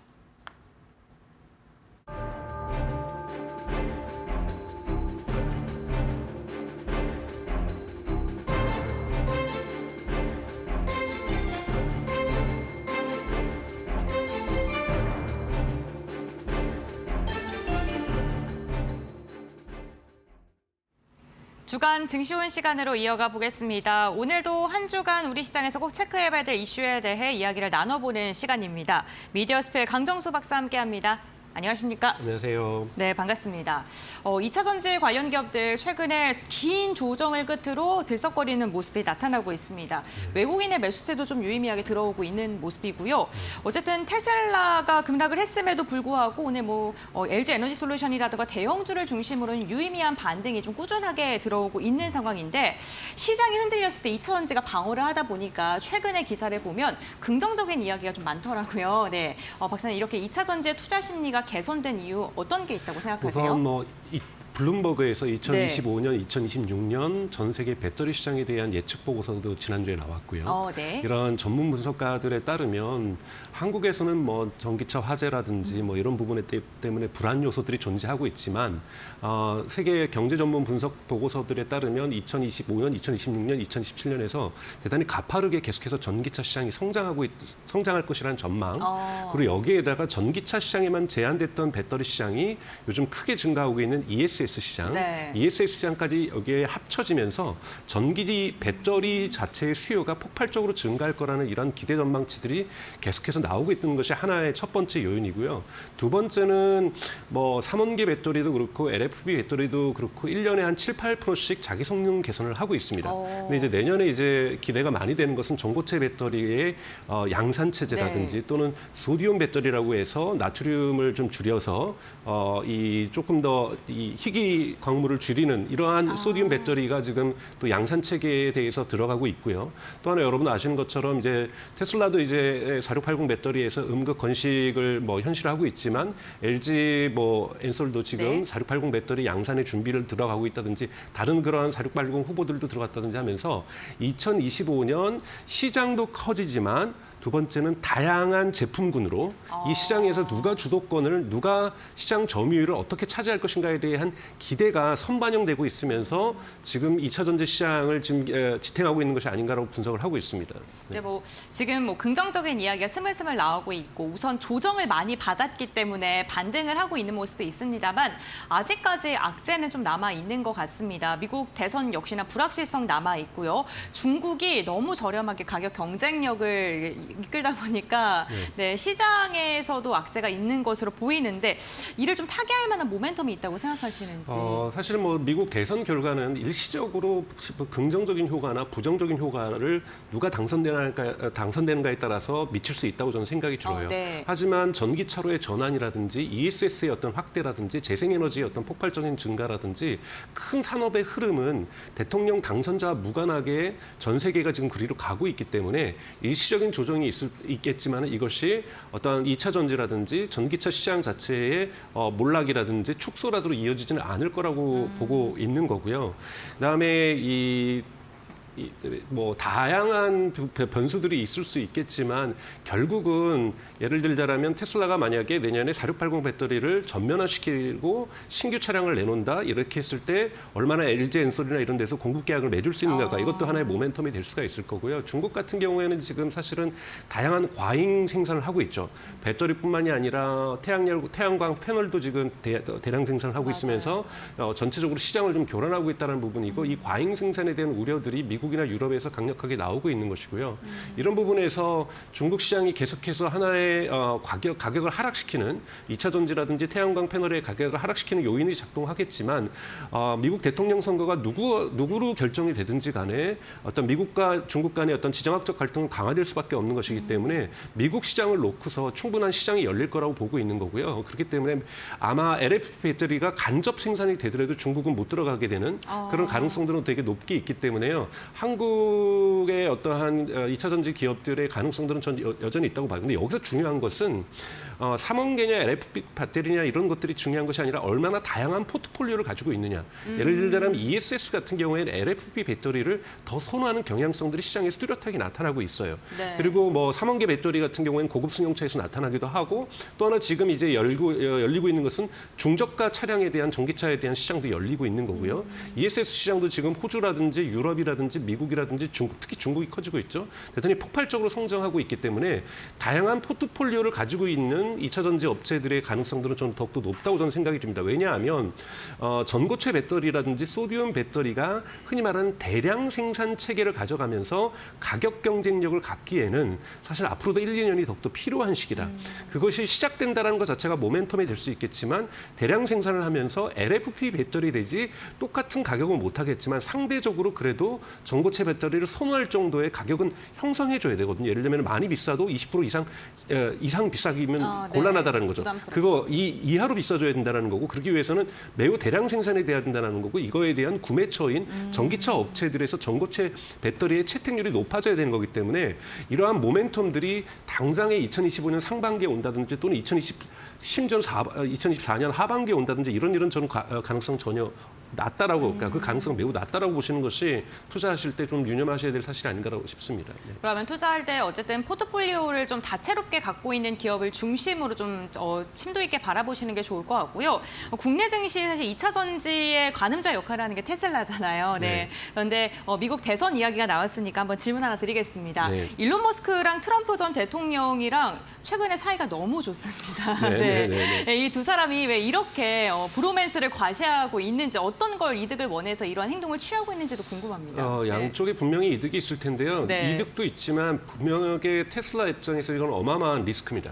그렇죠. 왜냐하면 한 기업의 수장이 대표가 특정 정치 세력을 지지한다는 것 자체가 속으로는 뭐 수많은 사람들이 다 지지하는 사람들이 있을 겁니다. 예를 들면 삼성전자도 누군가를 지지하고 있을 거고 뭐 LG엔솔도 대표로서는 누군가를 지지할 수 있는데 그건 개인의 어떤 성향인 것이지 네. 기업의 운명을 특정 정치 세력하고 맞춘다는 건 리스크가 분명하게 있습니다. 왜냐하면 특히 미국뿐만이 아니라 한국도 마찬가지고 미국도 지금 흔히 말하는 공화당과 민주당과 공화당의 이 갈등이 대단히 극대화되고 있잖아요. 그러니까 즉 심지어는 여러분 공화당 부모들은 자식들을 민주당 지지자들하고 결혼 안 시키려고 하고 마찬가지 경우도 일어날 정도로 아주 극심하거든요. 이런 상황에서 한쪽을 택한다는 건 분명하게 리스크가 있습니다. 그럼에도 불구하고 왜 택했는가? 라고 봤을 때 일론 머스크는 무조건 트럼프 진영에서는 무조건 이익이죠. 우선 일론 머스크의 영향력 대단히 높다라고 보고 있고 사회적 영향력이 특히 익스닷컴을 통한 영향력이 높고요. 두 번째는 일론 머스크가 상징하는 미래지향성. 미래지향성들의 가치가 대단히 자기한테 맞죠. 특히 트럼프의 나이가 대단히 많다 보니까 이러한 상대적으로 젊은 그리고 미국의 미래 산업을 이끌어 나간다는 상징성이 자기에게 부여될 수 있기 때문에 트럼프 입장에서는 또 돈도 주고 기부금도 주고 그러니까 이거는 거절할 이유가 전혀 없는 건데 일론 머스크가 왜 하고 있느냐. 왜 특히 트럼프는 전기차를 반대하는 사람임에도 불구하고 왜 하고 있느냐면 우선은 일론 머스크는 볼 때 지금 테슬라의 국면은 보조금이 없어도 테슬라의 가격대는 내연기관 대비 비싸지가 않다는 판단을 하고 있는 거예요. 그리고 2025년에 나오는 신차들 같은 경우에 이보다 더 저렴한 것들이 있기 때문에 심지어는 내연기관차하고 경쟁에서도 이길 수 있다라는 가격 면에서도 그런 판단들을 하고 있는데 굳이 보조금을 주면은 어떻게 되냐면 자기하고 경쟁하지 못했던 GM이나 포드나 특히 현대차라든지 일본 차들이 자기하고 같은 경쟁력을 갖게 된다는 거죠. 그렇죠. 그렇기 때문에 별로 좋지 않다는 거죠. 이들은 아직까지는 아직 이익률이 높지 않기 때문에 가격을 많이 하락시킬 수 있는 여력이 없다는 거죠. 그렇기 때문에 전기차에서 자신들은 대량 생산, 1년에 180만 대, 200만 대를 만들고 판매하는 생산력들을 가졌기 때문에 계속해서 가격을 하락시킬 수 있는 자신감이 있기 때문에 보조금이 필요 없다는 거죠. 근데 일론 머스크가 원하는 것은 인공지능에 대한 규제 완화입니다. 가장 여러분 좀 보셔야 될 것은 지금 FSD가 지금 논쟁인데 FSD가 얼마나 시장을 확대하는가 대단히 중요한데요. FSD 앞에 붙어 있는 말이 뭐냐면 슈퍼바이즈드예요. 슈퍼바이즈가 뭐냐면 감독합니다. 인간 운전자의 감독이 반드시 필요해요. 요즘은 문제는 해결됐지만 얼마 전까지만 해도 선글라스를 끼고 FSD 차량을 작동시키면 이 작동이 안 됐거든요. 왜? 인간이 정말 그 운전대를 보고 있는지 안 보는지를 판단할 수 없었기 때문에 이 부분이 안 됐단 말이에요. 이 문제는 해결을 했어요. 해결을 했음에도 불구하고 이게 뭐냐면 그만큼 인간의 눈이 계속해서 운전대와 앞에 전방을 주시하고 있어야 됩니다. 이게 슈퍼바이즈드라는 거고 언슈퍼바이즈드라는 건 운전자가 거기 앉아서 밖을 바라보지 않아도 된다는 거거든요. 이것이 진정한 의미에서 구글의 웨이모하고 경쟁할 수 있는 레벨 3, 레벨 4의 자율주행이 되는 거죠. 그런데 이 슈퍼바이즈드를 언슈퍼바이즈드로 즉 감독하에 작동되는 FSD를 비감독하에 작동할 수 있는 FSD를 바꾸기 위해서는 반드시 정부가 허가를 해줘야 됩니다. 이 정부의 허가를 예를 들면 언젠가는 허가해 줄 수 있는데 2년 걸려서 하느냐, 1년 걸려서 하느냐, 6개월 걸려서 하느냐, 3개월 만에 하느냐. 엄청난 차이가 되겠죠. 테슬라 입장에서는 가능한 빠르면 빠를수록 좋을 수밖에 없는 거기 때문에 여기에 대해 매우 긍정적인 시그널을 신호를 보내고 있는 트럼프 진영에 지지표를 보내는 거고 트럼프가 이 부분은 명확하게 약속을 했습니다. 트럼프는 뭐라고 얘기를 했냐면 여러분 맨하탄 프로젝트라고 해서 1940년대 초반에 핵무기를 만들기 위해서 맨하탄에 모여서 전 세계에 있는 물리학자들 모여서 핵폭탄을 만들었던 것처럼 AI와 관련된 맨하탄 프로젝트를 하겠다라고 지금 트럼프는 공약성이 나오면서 규제는 완전히 뒷전을 하면서 지능 정책 중심으로 AI 산업을 이끌어 가겠다. 그래서 미국이 AI 산업에서 중국을 압도하겠다라는 것이 트럼프의 공약이기 때문에 이것이 테슬라 이익하고 많이 맞닿아 떨어져 있습니다. 그리고 미국에서 허가가 슈퍼바이저에서도 언슈퍼바이즈로 된다라면 유럽과 중국에서도 이렇게 테슬라에 대한 승인이 그러니까 FSDN 승인이 가속화될 가능성이 있기 때문에 이것을 지금 바라보면서 일론 머스크는 트럼프를 지지하고 있다고 볼 수가 있습니다. 네, 그렇군요. 둘 다 어쨌든 명확한 이익을 갖고 지금 브로맨스를 시연하고 있는데 어쨌든 대통령 선거 결과가 나와야지 또 이 부분이 확실해질 수 있는 만큼 이건 좀 꾸준하게 체크하셔야 될 것 같고요. 전기차 캐즘 2차 전지 이야기를 하면 절대 빼놓을 수 없는 이야기 중에 하나인데요. 그렇다 보니까 하이브리드 전기차로의 노선 변경을 선택하는 기업들이 참 많습니다. 대표적으로 현대차 그룹도 하이브리드로의 노선 변경을 좀 이야기를 하고 있고 그런데 하이브리드가 플러그인 하이브리드, 하이브리드 종류가 되게 많더라고요. 네, 어떠한 차이가 있는 걸까요? 구별을 하면 이제 하이브리드는 내연기관에 배터리가 있는데 배터리를 우리가 충전할 필요가 없습니다. 우리가 운행 중에서 배터리가 우리가 브레이크를 잡는다든지 이럴 때 충전이 되거나 필요하다라면 휘발유에 의해서 충전이 되는 형식으로 해서 그러니까 배터리와 내연기관이 협업하는 어떤 그 구조라고 볼 수 있고 충전은 전혀 필요 없는 것이 하이브리드고요. 플러그인 하이브리드는 이 두 개도 있고 즉 분명하게 내연기관과 함께 작동하는 배터리도 있고 추가적인 순수 배터리가 있어서 여기에는 충전을 해서 약 50km에서 한 80km 정도를 순수 배터리로 운영을 할 수가 있는 거죠. 이런 부분이 있는 거고 그다음에 전기차 우리가 순수하게 EV라고 하는 것은 내연기관을 완전히 배제한 거라고 볼 수가 있는데요. 이거는 과도기적인 솔루션이라고 볼 수가 있습니다. 얼마 전에 이제 볼보가 2030년 전기차 순수 전기차를 100% 만들겠다 해서 순수 전기차를 90%만 만들고 10%는 하이브리드하고 플러그인 하이브리드를 만들겠다고 했는데 저는 이것이 과대 포장되고 있다고 보고 있어요. 그리고 일본의 토요타 같은 경우에는 전기차의 미래가 없고 하이브리드나 플러그인 하이브리드 또는 수소차의 미래가 있다고 얘기를 하고 있는데 저는 이거는 대단히 안 좋은 시그널인 거고 현대 또한 지금 하이브리드와 플러그인 하이브리드 분량을 늘려가고 있는데 이거는 현대 또한 과도기적 전략입니다. 왜냐하면 미국 같은 경우에 아직까지 많은 사람들이 내연기관을 더 이상 타서는 안 된다라는 시각들은 확산되고 있지만 전기차로 가기에는 특히 미국처럼 레인지 앵사이어티라고 하죠. 이 충전 거리에 대한 두려움. 한국에는 별로 없지만 미국같이 예를 들면 출퇴근 거리가 왕복으로 400km 이런 사람들도 많거든요. 이런 사람들 같은 경우는 충전에 대한 불안감이 있는데 충전소가 아직 완벽하게 만들어져 있지 않다 보니 여기에 대해서 그래도 플러그인 하이브리드, 플러그인 하이브리드라면 이 부분을 좀 개선할 수 있을까 않을까 해서 과도기적으로 가고 있지만 여러분 잊지 마셔야 될 것은 캘리포니아 주법을 비롯하여 미국의 12개 주는 2035년부터 플러그인 하이브리드와 하이브리드를 금지하고 있습니다. 그렇기 때문에 순수 전기차를 가겠다라는 것, 그건 유럽도 마찬가지고 물론 이 기간이 연장되어질 수는 있어요. 근데 이거는 정치적으로 결정돼 있는 기후 위기에 맞춰서 인간이 하려고 하는 지금 정치적인 행동이기 때문에 이 기간이 지연될 수는 있으나 내연기관이 사라지면서 내연기관과 함께 하이브리드, 내연기관과 함께 플러그인 하이브리드도 사라지면서 순수 전기차로의 전환은 기간만 연기될 뿐이죠. 저는 이거는 피할 수 없는 사실이라는 건 여러분들이 잊지 마셨으면 좋겠습니다. 네, 알겠습니다. 어쨌든 지금 결국에는 전기차로의 횡보가 이어질 수밖에 없고 지금은 과도기적인 상황이다라고 이야기해 주셨고요. 지금 전기차와 함께 시장에서 지금 다음 스텝으로 주목받는 게 완전 자율주행이거든요. 결국에는 저희 그 브로맨스 이야기를 하면서 이것도 역시나 인공지능 완전 자율주행을 위해서 이러한 선택을 한 것이다라고 박사님께서 해석을 해주셨는데 내년에 유럽과 중국의 테슬라가 완전 자율주행차를 소프트웨어를 출시할 거다라는 그 계획을 밝히기도 했습니다. 우리가 이 자율주행 시장을 다가오고 있는 가운데서 놓치면 안 되는 포인트가 있다면 어떤 게 있는지 궁금합니다. 우선 자율주행 전체적으로 볼 때 여러분들은 이제 웨이모, 구글의 웨이모 또는 알파벳의 웨이모가 올해 7월부터 해서 본격적으로 누구든지 관광객도 그렇고 누구든지 탈 수 있게 됐거든요. 그러면서 주간 일주일에 10만 건의 거래가 이루어지고 있습니다. 그러니까 지금 웨이모에는 아무도 안 타고 있죠. 그래서 10만 건이 이루어지고 있고 특히 바이두 같은 중국의 바이두, 우리나라의 네이버 같은 기업인데도 대단히 로봇택시를 잘 운영을 주장을 하고 있습니다. 특히 우한 같은 경우는 도시 전체를 드라이버리스, 그러니까 즉 운전자 없는 도시를 만들겠다는 게 우한이라는 도시가 갖고 있는 산업 정책이거든요. 여기에 어마어마한 로봇택시들이 다니고 있고 지금 10개 도시에서 로봇택시가 중국은 다니고 있고 이것을 지금 2030년까지 100개 도시로 확대하겠다는 거고요. 그래서 전체적으로는 전문가들의 입장에서는 올해 봄부터 자율주행의 봄이 오기 시작했다는 얘기들을 하고 있어요. 잠시 자율주행이 될 것 같았지만 멈춤 했었다가 이제 본격적으로 봄이 오고 있다는 거고 여기에 또 테슬라의 FSD도 한몫을 하고 있죠.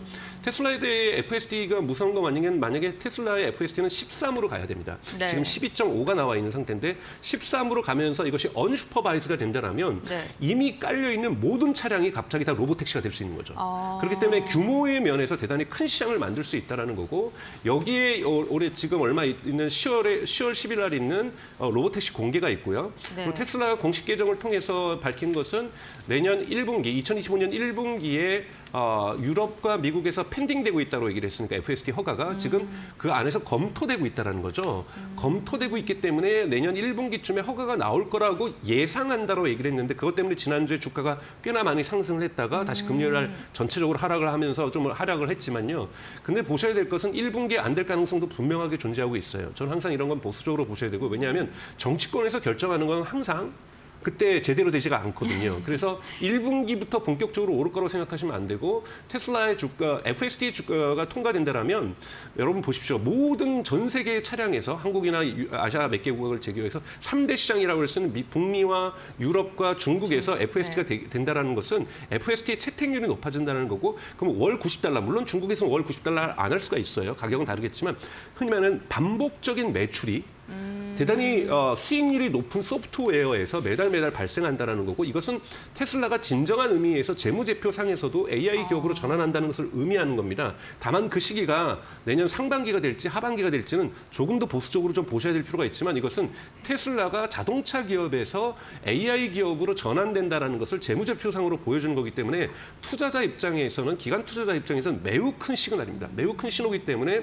테슬라의 주가가 상당히 상승세를 탈 수 있는 모멘텀이 될 수밖에 없는 것이기 때문에 이 시기는 대단히 중요하다고 볼 수 있고 이 기대감만으로 1분기에 통과할 수 있다는 기대감만으로 지난주에 주가가 올랐던 것처럼 네. 실제로 오르게 되고 실제로 매출이 잡히기 시작하면서 이 매출이 또 분기별로 상승하게 되면 대단히 빠른 속도로 AI 매출이 증가한다고 볼 수가 있기 때문에 이것은 테슬라의 주가에 대단히 긍정적인 영향을 미칠 수밖에 없다고 보고 있습니다. 네, 알겠습니다. 결국에는 뭐 시간의 문제이지 완전 자율주행이라던가 완전 전기차로의 전환은 시대로 갈 수밖에 없는 그런 발걸음이다라고 박사님께서 이야기해 주셨습니다. 오늘 주간 증시호는 여기서 마무리하도록 하겠습니다. 오늘 말씀 고맙습니다. 고맙습니다.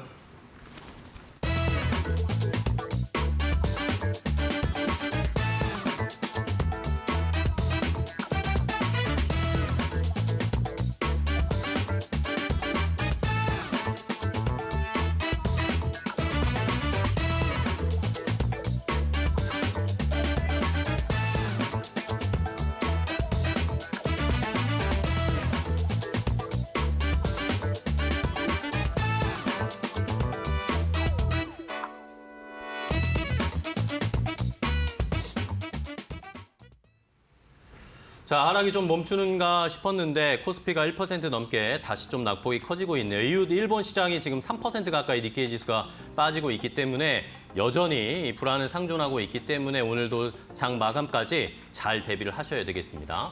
네, 그렇습니다. 저희는 내일 또 저희 함께하기 위해서 보다 더 발빠른 정보로 여러분을 찾아오겠습니다. 네, 내일 아침 8시에 다시 인사드리겠습니다. 시청해주신 여러분 고맙습니다.